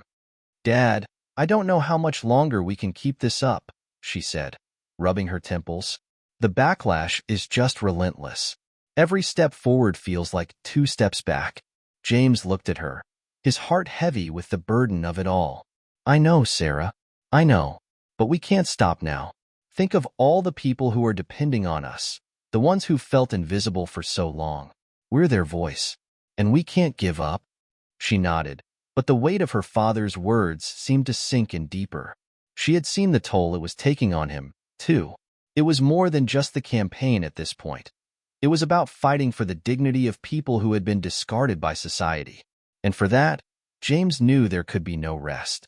Meanwhile, in Washington, the fight in Congress had reached a fever pitch. The proposed elder care bill was at a standstill, with powerful figures on both sides pulling strings and making deals. The opposition was strong, but the growing influence of the #RespectOurElders movement had put pressure on some of the key senators who had previously been silent on the issue. Slowly, some began to change their tune. One morning, James received a call from the senator who had been his ally from the beginning. "James, we've got a breakthrough. We've secured enough votes to bring the bill to the floor for a vote next week." James's heart skipped a beat. This was it, the moment he had been waiting for. The bill was finally going to be heard. Thank you," James said, his voice filled with emotion. "This is what we've been fighting for." But the senator's voice remained cautious. "Don't get too comfortable. The opposition will fight hard. They're going to use every tactic they have to sink this. But the support is there. You've done your part. Now, it's time to see this through." The following week, James and his team traveled to Washington for the critical vote. The air was thick with anticipation as they stood outside the Senate building, waiting for the moment of truth. Supporters from all over the country had come to show their solidarity, filling the halls and grounds of the Capitol. James sat in the chamber, his hands folded in his lap, his mind racing. The bill was about to be debated, and it would all come down to the votes. He tried to keep his thoughts focused, to block out the noise of the cameras and the spectators. But he couldn't ignore the pressure that seemed to weigh down on him. The years of work, the countless hours spent organizing, the endless speeches, all of it had led to this. As the debate began, James listened carefully to the arguments on both sides. The opposition made their case, speaking about the financial burden of the bill and the dangers of expanding government intervention. They argued that the focus should be on reducing spending, not creating new programs. But then, one by one, senators began to speak in favor of the bill. They spoke of the dignity of older Americans, of the sacrifices they had made for the country, and of the need to show compassion in a time when so many were struggling. One speech stood out above the rest. A senator from the Midwest who had been one of the most vocal opponents of the bill, but who now spoke with quiet conviction. "I've spent my career fighting for the people of my state, and I've heard from more seniors than I can count," the senator said. "They've given everything to this country, and they've earned the right to live out their years with respect. This bill is not just about them. It's about us, as a society. It's about what kind of country we want to be. James sat back, stunned. It was a pivotal moment. The tide was shifting, and he could feel it in his bones. The final vote was a nail-biter. James held his breath as the tally came in, each aye and nay, sending a wave of emotion through him. When the results were finally announced, the bill had passed. By a narrow margin, but it had passed. Tears welled in his eyes as the chamber erupted in applause. This was it, the victory he had fought for. This wasn't just a win for the elderly. It was a win for humanity, for compassion, for respect. That night, as James stood on the steps of the Capitol, looking out at the sea of supporters who had gathered to celebrate, he felt a deep sense of fulfillment. The campaign was over, but the work was far from done. The battle for the dignity of older Americans had only just begun. As Sarah joined him, wrapping her arm around his shoulders, James looked at her and smiled. "We did it," he said softly. She smiled back, her eyes filled with pride. "No, Dad. We did it. You didn't do this alone." James looked out at the crowd, their faces filled with hope and gratitude. "This is for all of us," he said, his voice thick with emotion. "This is just the beginning." The news of the bill's passing reverberated across the country like a wave crashing into the shore. It wasn't just a political victory.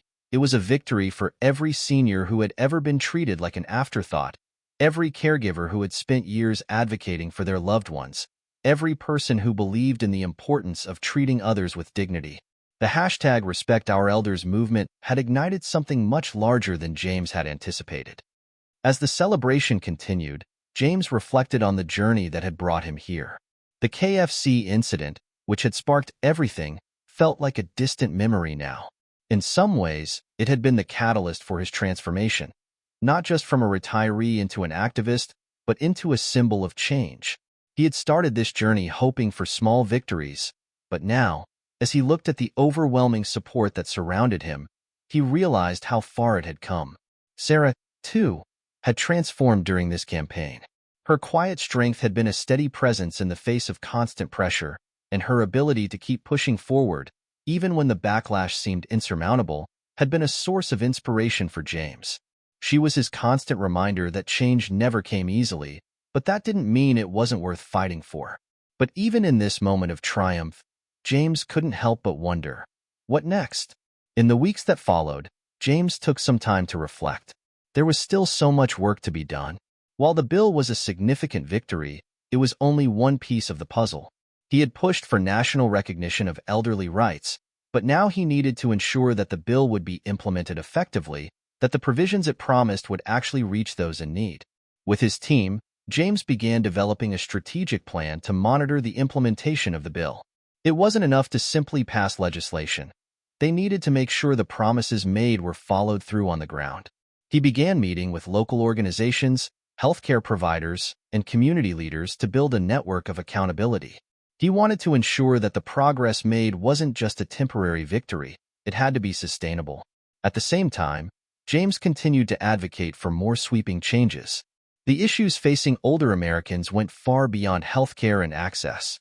Seniors faced widespread discrimination in the workplace, a lack of affordable housing, and rising rates of isolation and mental health challenges. James knew that one bill would never be enough to solve it all, but it was a start, a platform to build from. He and Sarah began organizing a new initiative, one that focused on the emotional well-being of older adults. They called it Aging with Dignity, Living with Purpose. The program aimed to combat loneliness, create supportive communities for seniors, and provide the emotional and mental health resources that were so often overlooked in the conversation about aging. The response to this new initiative was overwhelming.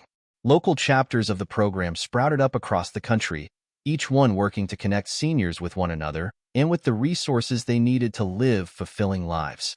For the first time, people began seeing aging not as a burden, but as a new chapter, one that could be rich with purpose, connection, and dignity. One of the most significant moments came when James was invited to speak at a national conference on aging. The event, attended by experts in healthcare, social services, and public policy, was a major platform for people working on issues related to seniors. James had attended such conferences before, but this time, He was the keynote speaker. He had the attention of the entire room. Standing at the podium, James could see the faces of his supporters in the crowd. His journey had come full circle, from the lonely man who had been humiliated at a fast food restaurant to the man who had sparked a national movement. He wasn't alone anymore. His speech was about more than just policies and statistics. It was about the importance of seeing people for who they were, not just their age, but their stories, their experiences, and their potential. We don't need to wait for people to retire before we start listening to them, James said. We don't need to make our elders feel like they've passed their prime. We don't need to wait for them to be in crisis to start offering support. What we need is a society that sees aging as a natural part of life, a part that's worthy of respect, love, and dignity, just like any other stage of life. The room fell silent as his words hung in the air. James could feel the energy shifting, and he knew the seeds of change had been planted. The work wasn't easy, but it was important, and as long as he had breath in his lungs, he would keep fighting for those who had so often been forgotten. The ripple effect from James's advocacy continued to grow. His influence reached beyond the political and healthcare spheres, inspiring artists, writers, and even filmmakers to engage with the themes of aging in a way that had never been done before. Books, documentaries, and even a film were made about his journey, shining a light on the often overlooked experiences of older adults. James never imagined his story would inspire such change. When he had stood in that KFC, humiliated and alone, he hadn't known that his small act of defiance would become a call to action for so many. But here he was, leading a movement that would shape the future for generations to come. One evening, months after the bill had passed, James stood in front of a crowd at a community event in his hometown. It was a modest gathering, but to him, it felt just as significant as the large rallies in Washington. This was his community, the people who had known him for years, who had supported him even before he'd become an activist. As he spoke about the continued importance of respecting the elderly and ensuring that their voices were heard, he looked out at the faces of the crowd. Some were older adults, their eyes bright with gratitude. Others were younger, eager to take part in the work ahead. He smiled, realizing that his fight wasn't just about one bill or one cause. It was about changing the very fabric of society. The work would never end, but that was okay, because with every step forward, there was more hope. And for James, that was the most powerful thing of all. Hit subscribe and leave a comment with where you're watching from. James thought, a smile playing at the corners of his lips. The journey was long, but the movement had only just begun. There was so much more to do, and together, they would keep pushing forward, never stopping, never settling. For as long as people like James stood up and spoke out, there would always be hope for a better future for the elderly. And that hope? It was a powerful thing. It was something that would never fade away. Months had passed since the bill's passing, and while the progress had been encouraging, James knew that true, long-lasting change didn't happen overnight. He could see that in his day-to-day interactions, whether it was dealing with bureaucratic delays or hearing the concerns of people who felt that the system wasn't moving fast enough. The fight had moved from the public stage to the trenches of policy implementation, where the work was slower and more complex. James had become a familiar figure in Washington, visiting offices, meeting with stakeholders, and coordinating with advocacy groups. But it was clear, no one was going to hand over lasting change on a silver platter. He had already faced fierce resistance from some lawmakers who had voted for the bill but were now dragging their feet on its implementation. The opposition wasn't just political anymore. It was systematic. It was a fight against an entrenched way of doing things. The biggest issue was funding. Although the bill had passed, the funding necessary to support it had been difficult to secure. The country was still grappling with the aftermath of the pandemic, and many lawmakers were hesitant to allocate significant resources to elder care when other issues, such as healthcare, education, and infrastructure, were vying for attention. But James wasn't one to back down. He understood that change wasn't a one-time event. It was a continual, grinding process. The next phase of his work wasn't about big headlines or viral moments. It was about persistence, about ensuring that every provision of the bill was funded and executed in the way it was intended. He spent long hours drafting proposals, meeting with budget committees, and working closely with local leaders to ensure that senior citizens received the services they had been promised. Sarah, who had always been by his side, became even more involved in the political strategy of it all. She had grown into a formidable force in her own right, sharp, strategic, and deeply committed to the cause. The two of them, together with their growing team, worked tirelessly to keep the pressure on lawmakers. One evening, after a particularly grueling day in Washington, Sarah sat with James in their hotel room. She was exhausted, her eyes red from hours spent poring over documents and talking with stakeholders. "Dad, do you ever feel like we're just fighting an uphill battle?" she asked, her voice tired but earnest. "Every time we think we've made progress, there's another roadblock. It's like we're playing catch-up." James leaned back in his chair, taking a deep breath. "I know it feels that way sometimes," he said quietly, "but I've learned something important on this journey. Real change doesn't happen in a straight line. There are setbacks. There are moments when it feels like you're not getting anywhere. But you have to keep going. You keep fighting even when it feels impossible, because every step you take, no matter how small, brings us closer." Sarah smiled softly at her father's words. She had seen the toll this had taken on him. He was in his 90s now, and though he had more energy and passion than many half his age, the physical toll of constant travel, stress, and sleepless nights was beginning to show. She worried about him, his health, his energy, but she also knew that nothing would stop him. Not now, not after everything they had been through. "Do you think it's all worth it?" she asked, looking up at him. James paused for a long moment, considering her question carefully. He thought about all the lives they had touched, the change they had already achieved, and the road that still lay ahead. "Yes," he said firmly, "every second of it. If we stop now, we're telling every elder who's ever been treated like they don't matter that they were right. That's not something I'm willing to do. So, yes, Sarah, it's worth it." As the months wore on, the pressure continued to build. The media spotlight had shifted somewhat, but James's resolve never wavered. He began working with local politicians who were aligned with the movement, lobbying for additional funding at the state level. He also started to partner with corporations, pushing them to adopt policies that would help older workers stay employed longer and offer more inclusive benefits for elderly customers. He was tireless, never stopping, always pushing forward. One major breakthrough came when James was invited to speak at the annual ARP conference. It was an honor, of course, but it also came with its challenges. He knew that this would be his chance to address a large and influential audience, one that could mobilize millions of Americans.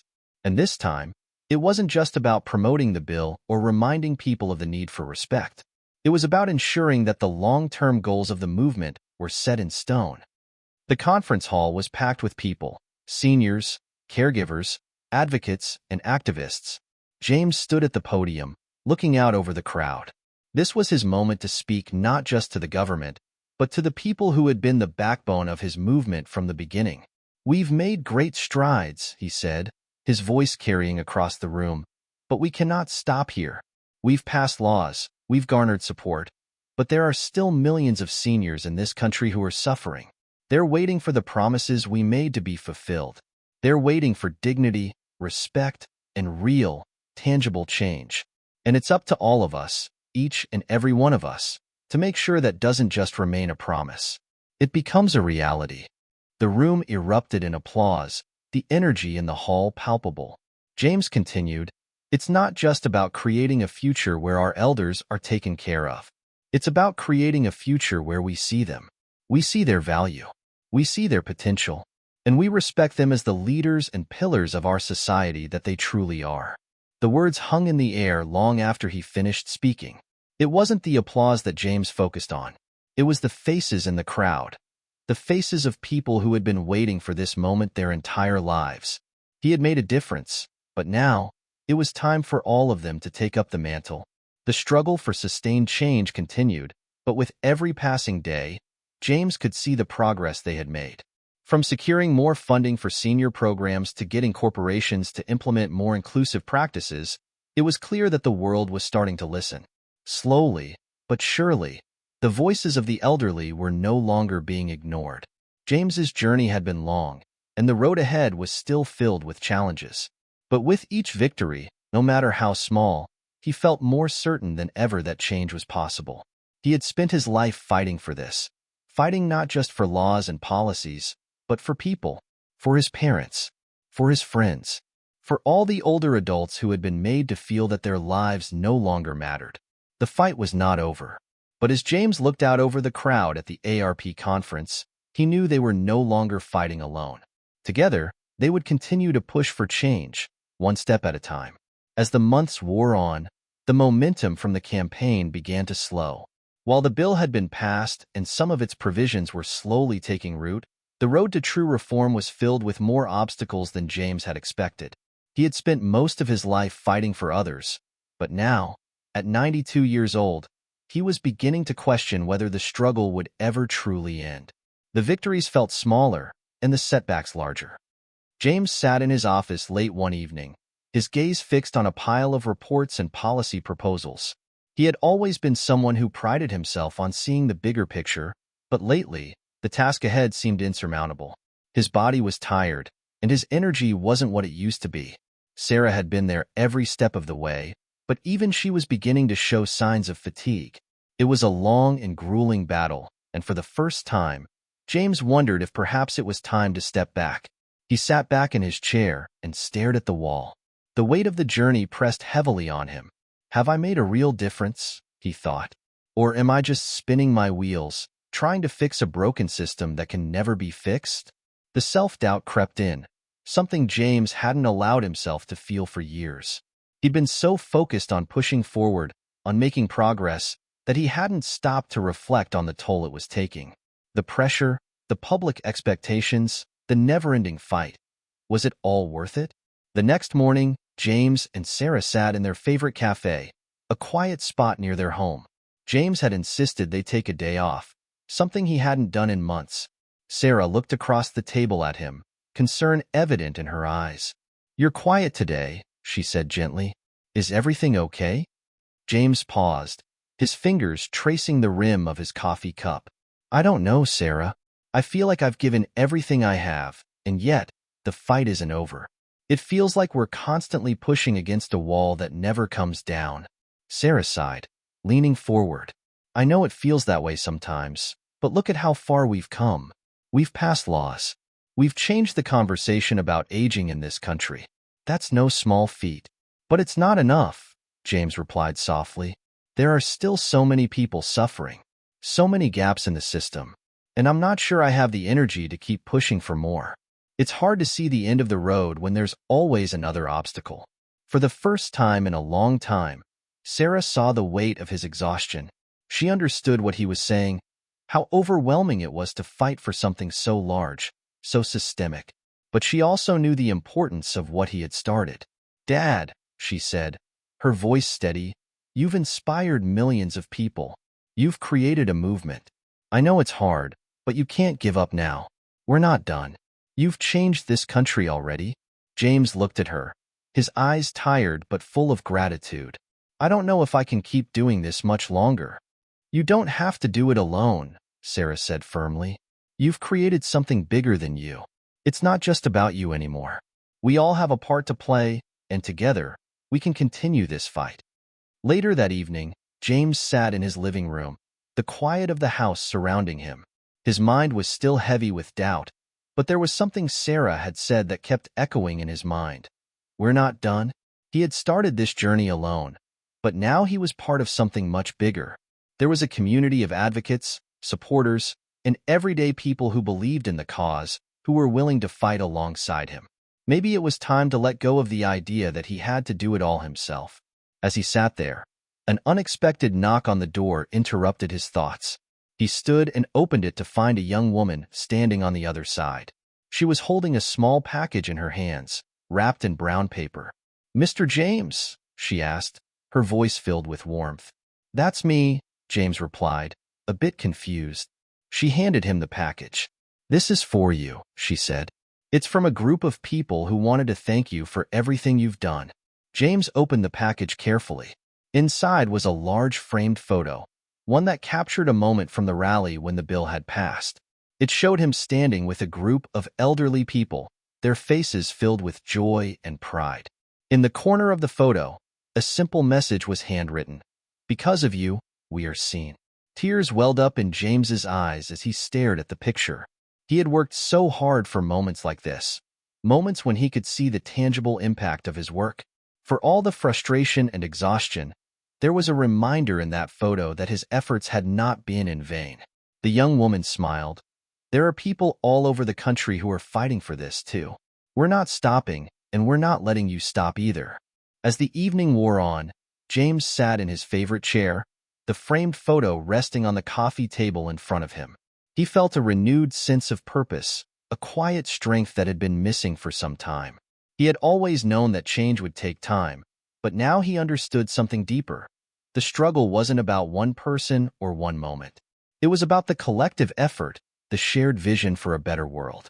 He wasn't alone. Maybe I don't have to do it all, James whispered to himself. Maybe I just need to keep showing up.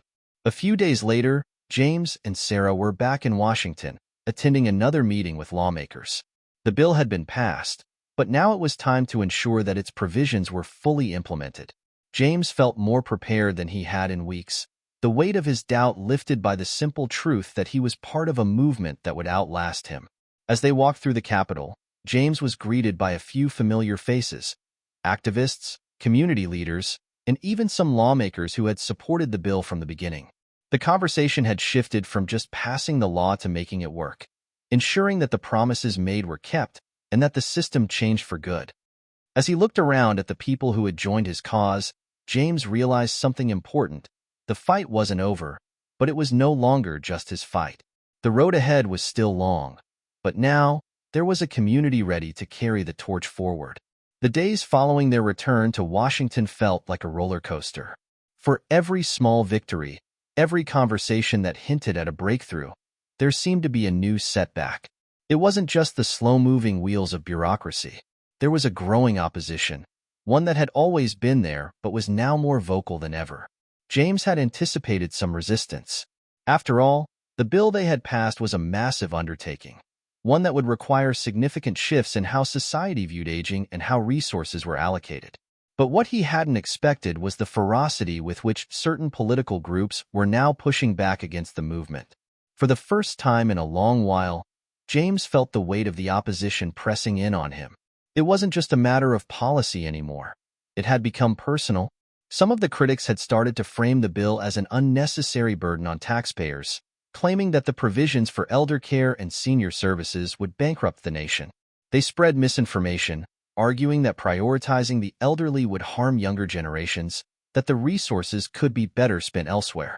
James had seen this kind of rhetoric before, discussions that turned the elderly into scapegoats, framing them as burdens rather than valuable members of society. But this time, it was different. The movement had gained so much ground that the pushback wasn't just theoretical. It was playing out in the halls of Congress and in the media. One afternoon, after another grueling meeting with a group of lawmakers who seemed determined to stall the bill's implementation, James sat with Sarah and their team in their office. The mood was grim. Sarah, who had always been his rock, was visibly frustrated. "We can't keep fighting like this," Sarah said, her voice strained. "It's like we're pushing a boulder uphill. Every step forward, and then 2 steps back." James sighed, rubbing his eyes. "I knew it wouldn't be easy, but I didn't expect this kind of resistance. They're not just fighting the bill, they're fighting us. They want to make this about us, not the issue. And the media's eating it up." "We've been through worse," Sarah replied, her voice softening. "This isn't the first time they've tried to tear us down, and it won't be the last." James nodded slowly. His mind raced with possible strategies. How could they counter the narratives that were being spun about them?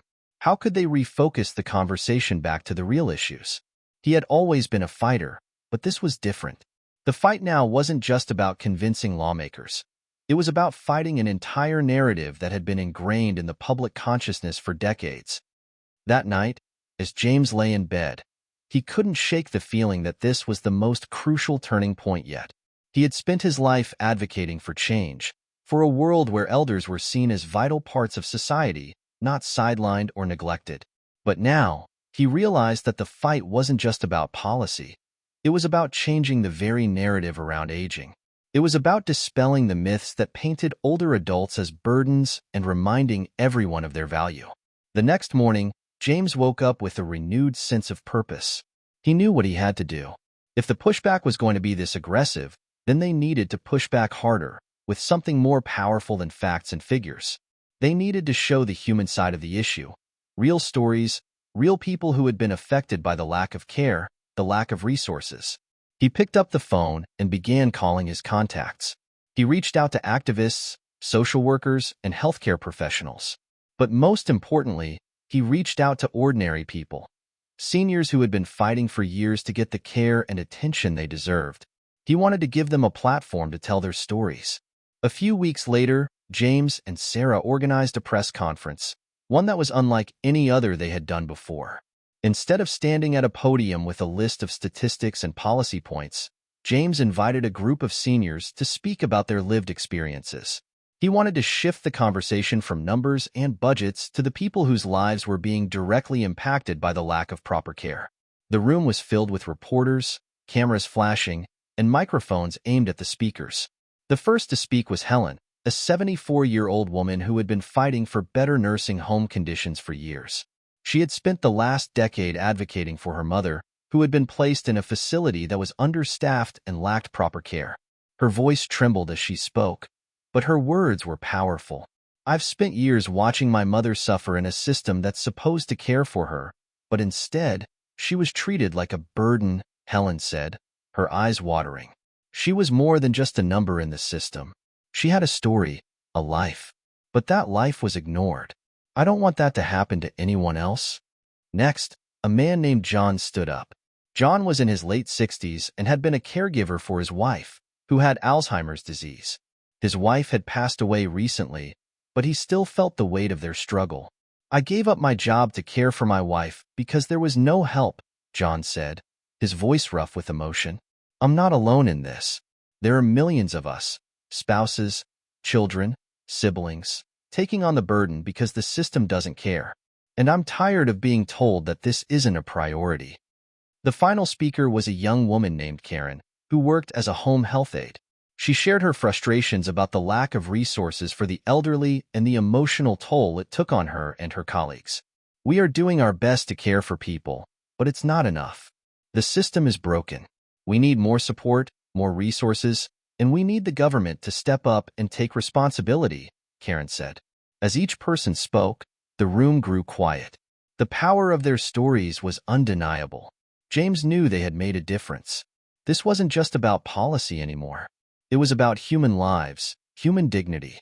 The press conference made waves. It wasn't just the usual talking heads debating policy.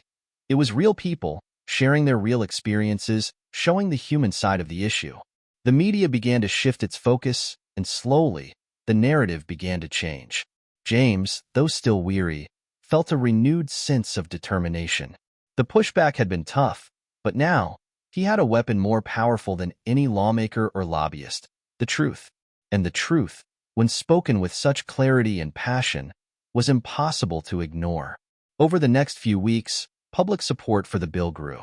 The resistance was still there, but now, it was harder for those opposing the legislation to ignore the faces and stories of those who had suffered for too long.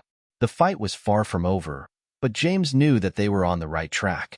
The people had spoken, and together, they were unstoppable. The weeks after the press conference felt like a whirlwind. The momentum that had once felt like a distant hope was now a tangible force, propelling James and his team forward with unstoppable energy. Media outlets picked up the stories of Helen, John, and Karen, and the images of their faces and their struggles began to appear on news segments, social media posts, and even late-night talk shows. It wasn't just a policy debate anymore. It had become a movement.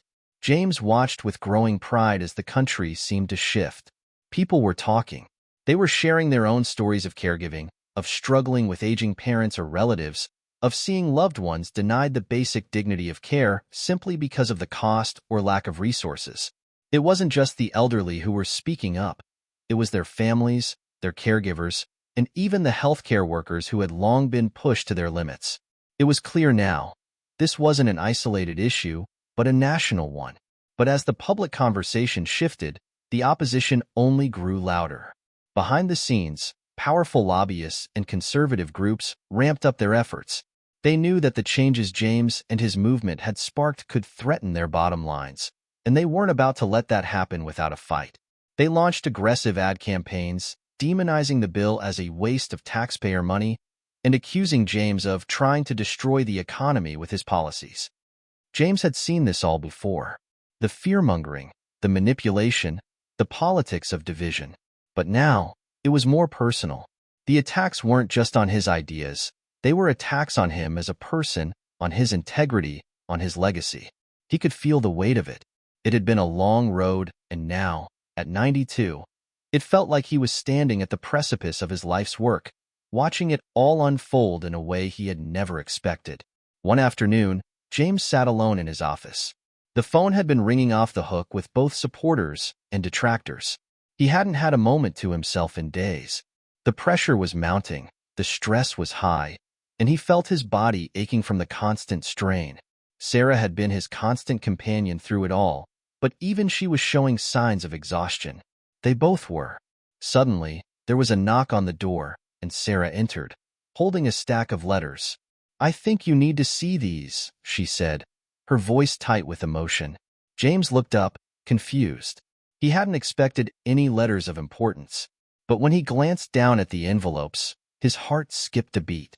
These weren't just any letters. They were filled with messages from people all over the country. Families, elderly individuals, caregivers. Each one telling their story of hardship, of struggle, of care denied. Each letter was a testament to what he had started. The words were raw and real, filled with gratitude, pain, and hope. Some were from elderly people who had suffered due to the lack of healthcare resources. Others were from their children, grandchildren, and loved ones, telling of their emotional toll as they watched their family members suffer. One letter stood out in particular. It was from a young woman named Emily, who had been the sole caregiver for her grandmother, who was in her 90s and suffering from severe arthritis and dementia. Emily wrote about the challenges of trying to balance a job, raise her own children, and care for her grandmother, all while facing the harsh reality of an underfunded healthcare system. "I don't know where to turn anymore," Emily wrote. "I feel like I'm losing my mind trying to keep it all together. But I'm not alone. I know there are millions of us out there, and we all need someone to fight for us. Please, don't stop." James sat back, reading the letter twice. The weight of it hit him in a way that no policy debate or opposing campaign could. It wasn't just about numbers or politics. It was about people's lives. The stories in those letters were the stories of his own parents, his friends, his community. And they were the stories of every single person who had ever struggled with the weight of aging and the neglect that often followed. Later that evening, James sat down with Sarah, the two of them exhausted but determined. They were in their living room, a place that had always been their safe haven. James looked at her, his eyes filled with resolve. "We can't let them win, Sarah," he said, his voice steady. "We've come too far. We've ignited something in this country that can't be extinguished. I won't let it die because of some political games." Sarah smiled, though her eyes were tired. "I know. We've made it this far together, and we'll keep going. But we're not alone anymore, Dad. There are millions of us." James nodded, his heart swelling with gratitude. "We're stronger than they think." The next day, James called a meeting with his team. It was time to take the fight to the next level. The opposition had been loud, but it was time to make their own voices even louder. James wasn't just going to sit back and let the narrative be hijacked. He was going to amplify the stories of those who had been left behind, those who had been ignored for far too long. They planned an even bigger public campaign, one that would center the voices of real people, the very individuals who had been affected by the policies James had fought for. They would create a national movement, rallying across the country, bringing together those who had been most impacted by the broken system. It was time to build on the momentum of the press conference and push even harder. In the weeks that followed, James's team launched a social media campaign called #VoicesOfCare. It quickly went viral, with people from all walks of life sharing their stories about aging parents, struggling healthcare systems, and the need for reform. They organized rallies in major cities, bringing people together in support of the bill, and the momentum continued to grow. But the pushback didn't stop. The opposition fought back harder, but now they were facing a tidal wave of human stories, stories that couldn't be ignored. One night, as James watched footage from a rally in Chicago, he felt a sense of pride wash over him. This was it. This was the turning point. The people had spoken, and they were not backing down. As the rally continued in the background, James turned to Sarah, a soft smile playing at the corner of his lips. "This is what it's all about, Sarah," he said, his voice filled with quiet pride. "This is the moment that will change everything." Sarah nodded, her eyes glistening with tears. "You did this, Dad. You gave them a voice." And as the campaign gained momentum, James knew that they were reaching the tipping point, the moment when change would no longer be denied. But it would take more than just words. It would take action, unity, and relentless determination. The fight was far from over, but now it felt like victory was within reach. The intensity of the campaign only increased in the weeks that followed. The hashtag Voices of Care movement had gone global, spreading through social media and news outlets like wildfire. In every corner of the country, rallies were held, marches took place, and communities came together, unified by the desire for change. For the first time in decades, aging citizens and their families were at the center of a national conversation, their voices heard and their stories shared. But as the movement grew, so did the opposition. James had expected the resistance to fight back, but what came next was more aggressive and targeted than he had ever imagined. The media, which had initially been sympathetic to the cause, began to turn. What had once been a chorus of support for the elderly now became a chorus of doubt and criticism. Political ads flooded the airwaves, portraying James as a man out of touch with reality, as someone pushing a reckless agenda that would bring economic ruin. The headlines were brutal. They painted James as a radical, accusing him of pushing for a socialist agenda that would bankrupt the nation. They mocked his age, calling him out of touch, and suggesting that he was trying to use his legacy to push through an unsustainable and unrealistic plan. The attack ads were relentless, each one more personal and vicious than the last. James could feel the weight of it. The criticism stung, but it was the personal attacks that hurt the most. They didn't just target his policies, they attacked his integrity, his character. It was as though they were trying to erase him, trying to make him a villain in his own story. One afternoon, Sarah found him staring at the TV, his eyes fixed on one of the attack ads that had been running non-stop. The ad claimed that James had sold out to special interest groups and that his policies were nothing more than a thinly veiled attempt to enrich himself and his allies. She sat beside him, her hand gently resting on his. "Dad," she said softly, "they can't take this away from us. We've built something that's bigger than any of them. The people are with us." James didn't respond immediately. He was tired, physically, mentally, emotionally. The weight of the campaign, the constant barrage of negativity, was starting to wear him down. The fight for the bill had become more than just a battle for better health care. It had become a battle for his legacy, for his very identity. And it felt like the more he fought, the more they tried to tear him apart. "I know," he said quietly, his voice tinged with exhaustion, "but sometimes it feels like we're losing ground. The more we push, the more they push back. It's like we're fighting a tidal wave." Sarah squeezed his hand. "It's supposed to feel like that, Dad. But you've always taught me that we keep going, even when it seems impossible. We don't let them dictate the narrative. We keep telling the truth, and we keep fighting." James nodded, but the doubt still lingered. He had been fighting for this cause for decades, and now, in his 90s, he couldn't help but wonder if this would be the final battle, the one that would define his life's work. What if, after everything, it wasn't enough? The next day, James took a rare moment to himself. He drove to the nearby park, seeking solace in the familiar surroundings. The park had been a place of refuge for him throughout his life. He remembered walking there with his wife, Grace, many years ago, talking about their hopes for the future, for their children, and for a better world. Now, as he walked alone, the weight of it all seemed even heavier. The sun was setting, casting long shadows over the trees, and for a moment, James felt the deep ache of time passing. Of all the years he had spent working, fighting, advocating, and wondering if he had done enough. Suddenly, His phone buzzed in his pocket. It was a message from Sarah. "Dad, we need you to speak tomorrow. The media's spinning it again. We need you to take control of the narrative. Please, come back and let's talk." It was a simple message, but it was clear what Sarah was asking. James had become the face of this movement, and it was time to step up again, to reclaim the story before the opposition twisted it beyond recognition. The next day, James stood in front of a crowded room of reporters, cameras flashing, microphones pointed at him from every angle. He had agreed to give a press conference, not because he wanted to, but because he knew that he had no choice. The tension in the room was palpable. He could feel the eyes on him, the scrutiny in the air. This wasn't just about policy anymore. It was about his reputation, his legacy, and his fight for justice. "Thank you for being here today," James began, his voice steady despite the nerves that churned inside him.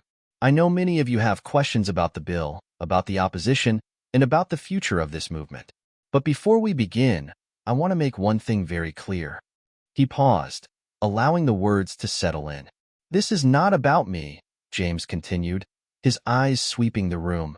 "This is about the millions of Americans who are being forgotten, the elderly who are being ignored, the caregivers who are being pushed to their limits, the families who are struggling every single day to take care of their loved ones. This is about giving them a voice. This is about making sure that no one is left behind." There was a slight shift in the room. The reporters seemed to lean in, their pens and microphones poised, waiting for him to continue. "The truth is," James went on, "I don't care about the attacks.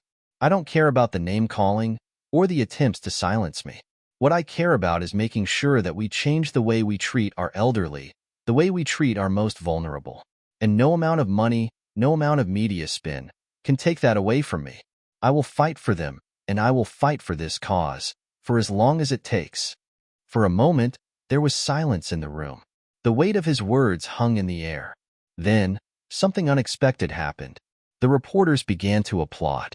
It was quiet at first, hesitant even, but then it grew louder, stronger. The applause spread across the room, and for the first time in what felt like forever, James felt like he had regained control of the narrative. That night, as James sat in his office reflecting on the press conference, Sarah walked in with a small, knowing smile. "You did it," she said simply. "You turned it around." James nodded, but his thoughts were elsewhere. "It's not over yet, Sarah. The fight's just beginning." He didn't know how much longer he could keep going, how much more he could take. But one thing was clear. This wasn't just his fight anymore. It was the fight of millions of Americans who had been silenced for too long. And no matter how difficult it became, James knew he couldn't stop now. The weeks following James's impassioned press conference were nothing short of transformative. The media buzzed with fresh debates. Talk show hosts invited him on to discuss the implications of his fight, and across the country, people rallied behind him. His words had reverberated, echoing far beyond the walls of the conference room, and it was clear that something deep within the American consciousness had shifted. The ground had begun to change. Those who had been on the fence now found themselves joining the cause, feeling compelled to take a stand. The elderly, once an afterthought in political discussions, were now at the forefront of the national conversation. For James, this moment was a long-awaited victory. But as the tide of public opinion turned in their favor, the political machinery remained as relentless as ever. In Washington, the lobbying groups that had once been silent now began to make their move. Ads appeared on TV warning of economic disaster if the legislation passed. Conservative senators began speaking out against the bill, arguing that it was a threat to the country's economic future. The battle, it seemed, was far from over. One day, after a particularly long meeting with his advisors, James sat alone in his office, contemplating the road ahead. Sarah had been by his side through every step of this journey, but there were moments, like this one, when even her optimism couldn't lighten the weight on his shoulders. He had spent his life advocating for those who needed help the most, but now, as the bill neared its final push, he couldn't help but wonder if he had underestimated the power of those who opposed it. The fight had become about more than policy. It had become about entrenched interests, powerful lobbying groups, and a system that had been built to favor the wealthy and powerful. "James," Sarah's voice broke through his thoughts as she stepped into the room. Her eyes were tired, but her spirit remained strong. "You've done it before, and you'll do it again." James looked up at her, offering a small smile. "I hope so, Sarah. I hope so." But it wasn't just the politicians who were pushing back. James had received countless messages of support, but he had also received some scathing letters. They came from people who had been influenced by the relentless media campaigns. Some called him a fool, others accused him of being out of touch with reality. The hardest letters, though, were the ones from people who had once been allies, now questioning his methods, doubting his promises, and wondering if the fight was worth it. James couldn't shake the feeling that he was standing on the edge of something much bigger than he had anticipated. The pushback was no longer just a political challenge. It was a deeply personal one. His legacy, the work of a lifetime, was at stake. As the final vote on the bill loomed, James found himself walking into a private meeting room at the Capitol. The pressure had never been more intense. He wasn't just fighting for policy anymore. He was fighting for the values he had spent his entire life defending. He could feel the weight of history pressing down on him. When he entered the room, Sarah was already there, sitting next to his close allies, some of the strongest advocates for the bill who had stood with him from the very beginning. The mood was somber. The vote would happen in just a few hours. "We're ready," one of his colleagues, a senator named Linda, said, her voice firm. "But we've got to be prepared for anything. The opposition is going to fight tooth and nail." James nodded, feeling the full extent of the moment. This wasn't just a political maneuver, it was a turning point in American history. For decades, the country had ignored its elderly, treating them as an afterthought in the grand machinery of policy. Today, they would either be heard or left behind.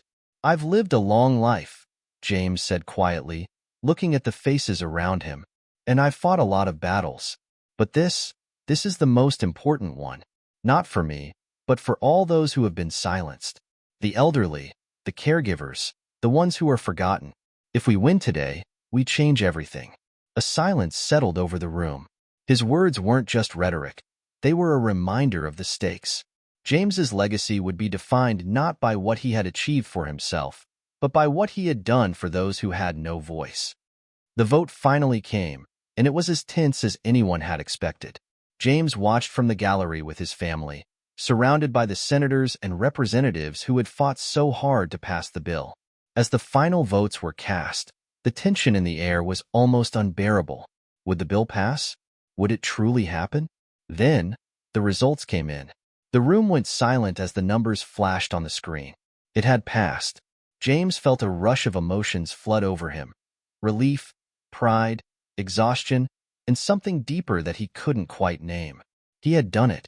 They had done it. It wasn't just a victory for the elderly, but a victory for the entire country. It was a statement that the most vulnerable in society mattered, that they deserved care, dignity, and respect. In the days following the vote, James couldn't help but reflect on the journey that had brought him to this moment.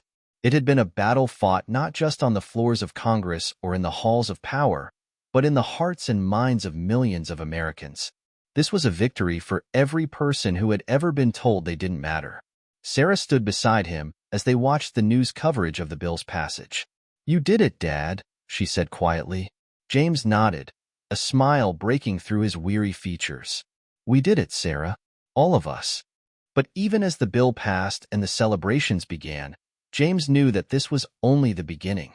The work wasn't finished yet. Now, it was time to ensure that the legislation was implemented correctly, that the promises made were kept, and that the system of care for the elderly was truly transformed.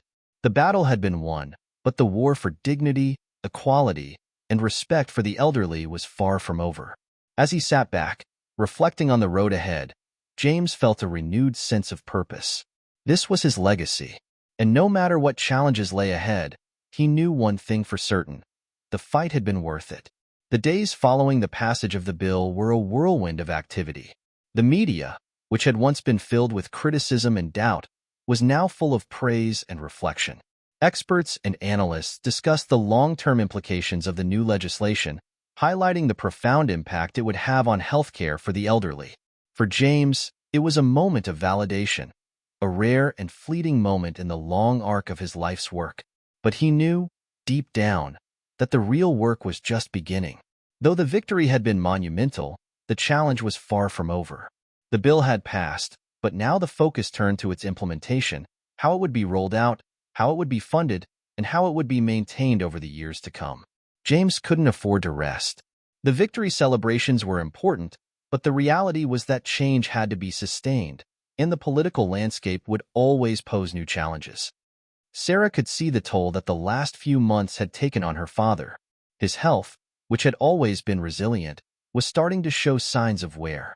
His shoulders sagged a little more than they used to, his movements were slower, and his once sharp gaze occasionally seemed to drift.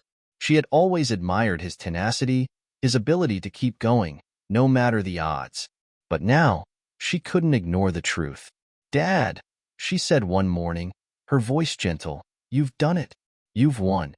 But I need you to take care of yourself now." James looked up from the papers he was reviewing, his eyes tired but full of determination. "I can't stop now, Sarah. The work's not finished." She walked over and placed a hand on his shoulder. "The work will be there, but you need to rest too.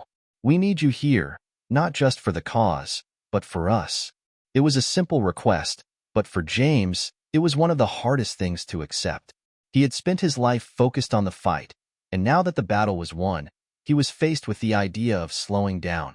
He had never known how to stop. As the weeks passed, James gradually allowed himself some time away from the political spotlight. Sarah insisted on it, taking on more of the public-facing work while he stayed behind to focus on his health. The country had heard his message, and now the lawmakers and political figures who had supported him needed to ensure that the reforms were implemented as promised. It was a delicate balance, and one that demanded patience and precision. During this time, James found solace in the simple pleasures that had always brought him peace. Morning walks in the park, quiet afternoons reading in his study, and visits from old friends who had supported him throughout his journey. It wasn't much, but it was enough. One afternoon, as James sat on the porch with Sarah, a letter arrived. It was from an old colleague, a fellow activist named Mary who had been with him at the start of his career. They had worked together for decades on various projects aimed at improving the lives of the elderly. Mary's letter was brief but deeply personal. "James, I just wanted to say thank you. The world is a better place because of your tireless fight. This victory is not just yours. It belongs to all of us. The impact you've had will be felt for generations. Take care of yourself now, and know that your legacy will live on in everything we do. With all my gratitude, Mary." As James read the letter, he felt a profound sense of gratitude. The people who had supported him, the ones who had stood by him through the highs and lows, were his true legacy. It wasn't just about passing a bill or changing policy. It was about the lives he had touched, the communities he had helped, and the movement he had sparked.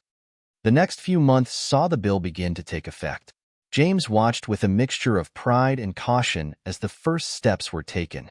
Programs were set up to provide better care for the elderly, funding was allocated for new healthcare initiatives, and facilities began to see improvements. But even as these changes unfolded, there were new challenges to face. The opposition hadn't disappeared. They simply adapted. Some states, in an attempt to undercut the new legislation, sought to enact their own healthcare reforms that were less comprehensive.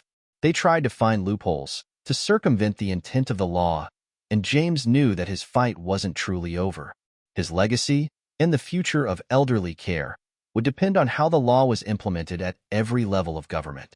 But James wasn't alone in this. He had allies in the Senate, in the media, and in grassroots organizations.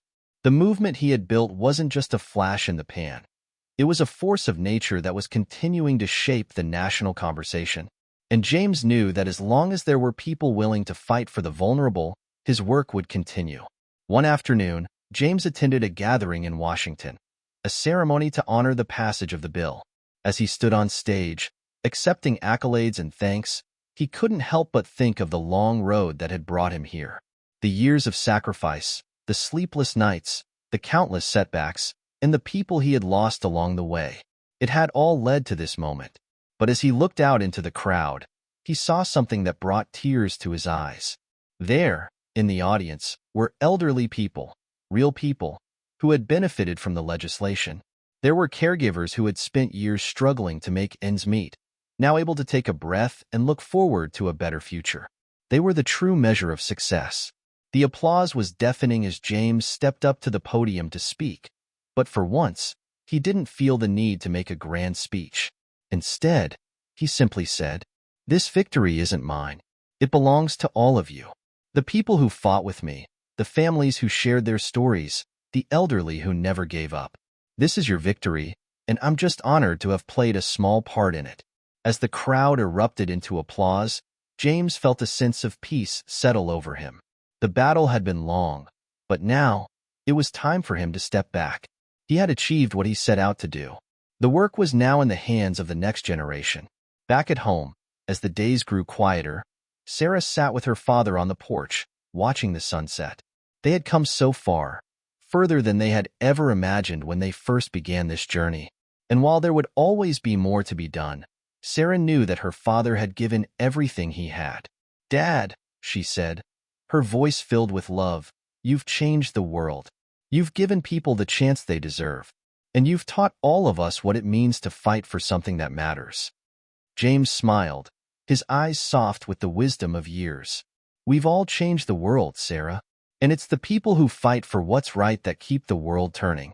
As the sun dipped below the horizon, James sat back, his heart full of contentment. His legacy would live on, not just in the law he had helped pass, but in the lives of every person who had been touched by his work. And for the first time in a long while, he allowed himself to simply rest, knowing that the work had been worth it. Months passed, and the world that James had fought so tirelessly to shape began to show the first signs of real, lasting change. The reforms he had pushed for, the policies he had championed, were taking root across the nation. The elderly, once marginalized and forgotten, were finally receiving the care and dignity they deserved. But as James looked at the changes unfolding, he knew this was not the end. This was just the beginning. It was a crisp fall day when he received the call that would mark the final chapter of his public journey. Sarah, who had been his rock throughout everything, was with him when the phone rang. She could see the shift in his expression, the way his brow furrowed slightly as he listened intently. "Dad?" Sarah asked, her voice tinged with concern. James set the phone down gently, his face a mixture of satisfaction and weariness. "It's over. The last piece of the puzzle is in place. The reforms are fully implemented. The system is changing, and it's no longer just a dream." She smiled at him, proud, but something in her gaze held an unspoken weight. She knew how hard it had been, how relentless he had been, and how much this victory had cost him. "You did it, Dad. You've changed the world. And now you can rest." James paused, his thoughts drifting as he gazed out the window, the golden leaves dancing in the breeze outside. There was a time when rest had seemed impossible, when the fight had consumed every moment of his life. But now, as he looked at the impact of his work, at the families, the caregivers, the elderly who were benefiting from his decades of dedication, he knew it was time to step back. "I've always said that you can't truly rest until the work is done," James said quietly. "And I think for the first time, I feel like it's done. Or at least, it's in motion. The world will continue to move forward. And so will I." Over the following weeks, James began to slowly withdraw from the public eye. He wasn't giving up on his mission, far from it. But now, his role had shifted from that of a warrior to that of a mentor. He had built something larger than himself. His legacy would live on through the organizations he had established, the laws he had helped pass, and the countless individuals who had been inspired by his work. It was time for others to take the reins and carry the torch forward. James spent more time with his family. He took long walks with Sarah through the neighborhood, reminiscing about the early days of his activism, when they had no idea where the road would lead. He began writing a memoir, not just about his political career, but about the lessons he had learned along the way. He wanted future generations to understand that change was possible, even when it seemed like the odds were insurmountable. And perhaps most importantly, James took time to reflect on the personal relationships that had sustained him through the years. He reconnected with old friends, spent quiet afternoons with his grandchildren, and allowed himself to be more present than he had been for decades. One evening, as James sat in his study, the door creaked open and Sarah stepped in, holding a glass of water in her hand. "You're still working?" she asked, a playful smile tugging at the corners of her lips. James chuckled, his fingers hovering over the pages of his memoir. "It's hard to stop, you know? This story, it's more than just my story. It's the story of everyone who fought with me." He paused, his eyes narrowing thoughtfully. Maybe it's not the end after all. Maybe it's just another beginning. Sarah took a seat next to him, resting her hand on his arm. "You've always believed that, Dad. That one person can make a difference. And you've proven it time and again. The rest of us are just following in your footsteps." James smiled, the weight of the years lifting just a little. He had always believed in the power of one voice, one action, to spark change. But now, with Sarah at his side, he realized that his fight had created a movement, a ripple effect that would continue long after he was gone. As the years passed, James's health began to decline, but his spirit remained as steadfast as ever. He continued to mentor young activists, to share his story, and to offer guidance to those who were just beginning their own journeys in public service. The reforms he had fought for were no longer a distant goal. They had become a part of the fabric of American life. One cold winter morning, James passed away quietly in his sleep, surrounded by family and friends who had been by his side through every victory and every challenge. His death marked the end of an era, but it also marked the continuation of the legacy he had built. At his memorial, people gathered from all walks of life, those who had worked with him, those who had been inspired by him, and those whose lives had been changed by his tireless advocacy for the elderly. Sarah stood at the front of the room, speaking to a crowd that had come to honor her father's life. "Dad always said that it's not the size of the battle that matters, but the heart of the fighter," she said, her voice breaking slightly. "He didn't do this for fame or glory. He did it because he believed that every person deserved dignity, respect, and care, no matter their age. His work isn't finished. It will never be finished, because as long as there is someone out there fighting for what's right, his spirit will be with us." The room fell silent, and for a moment, everyone present felt the weight of the moment. James's work had transcended his lifetime. It had become part of the very foundation of the nation he had worked so hard to improve. As Sarah stood alone in the quiet after the memorial, she felt an overwhelming sense of peace. Her father's work was done, but his legacy, his love for the people, and his belief in the power of change would never fade. The elderly, once invisible and unheard, were now seen, cared for, and valued in ways they had never been before. It was a new dawn, and in the hearts of those who had been touched by James's work, the fight for justice, equality, and dignity would continue, carried on by those who had learned from him and been inspired by his life. As the sun set over the horizon, Sarah whispered softly to herself, "Thank you, Dad. Your fight is our fight, and we will keep going." Hit subscribe and leave a comment with where you're watching from. The words that James had once used to inspire others now echoed in the hearts of all who had been touched by his story. The world would never be the same, and that was a truth worth celebrating.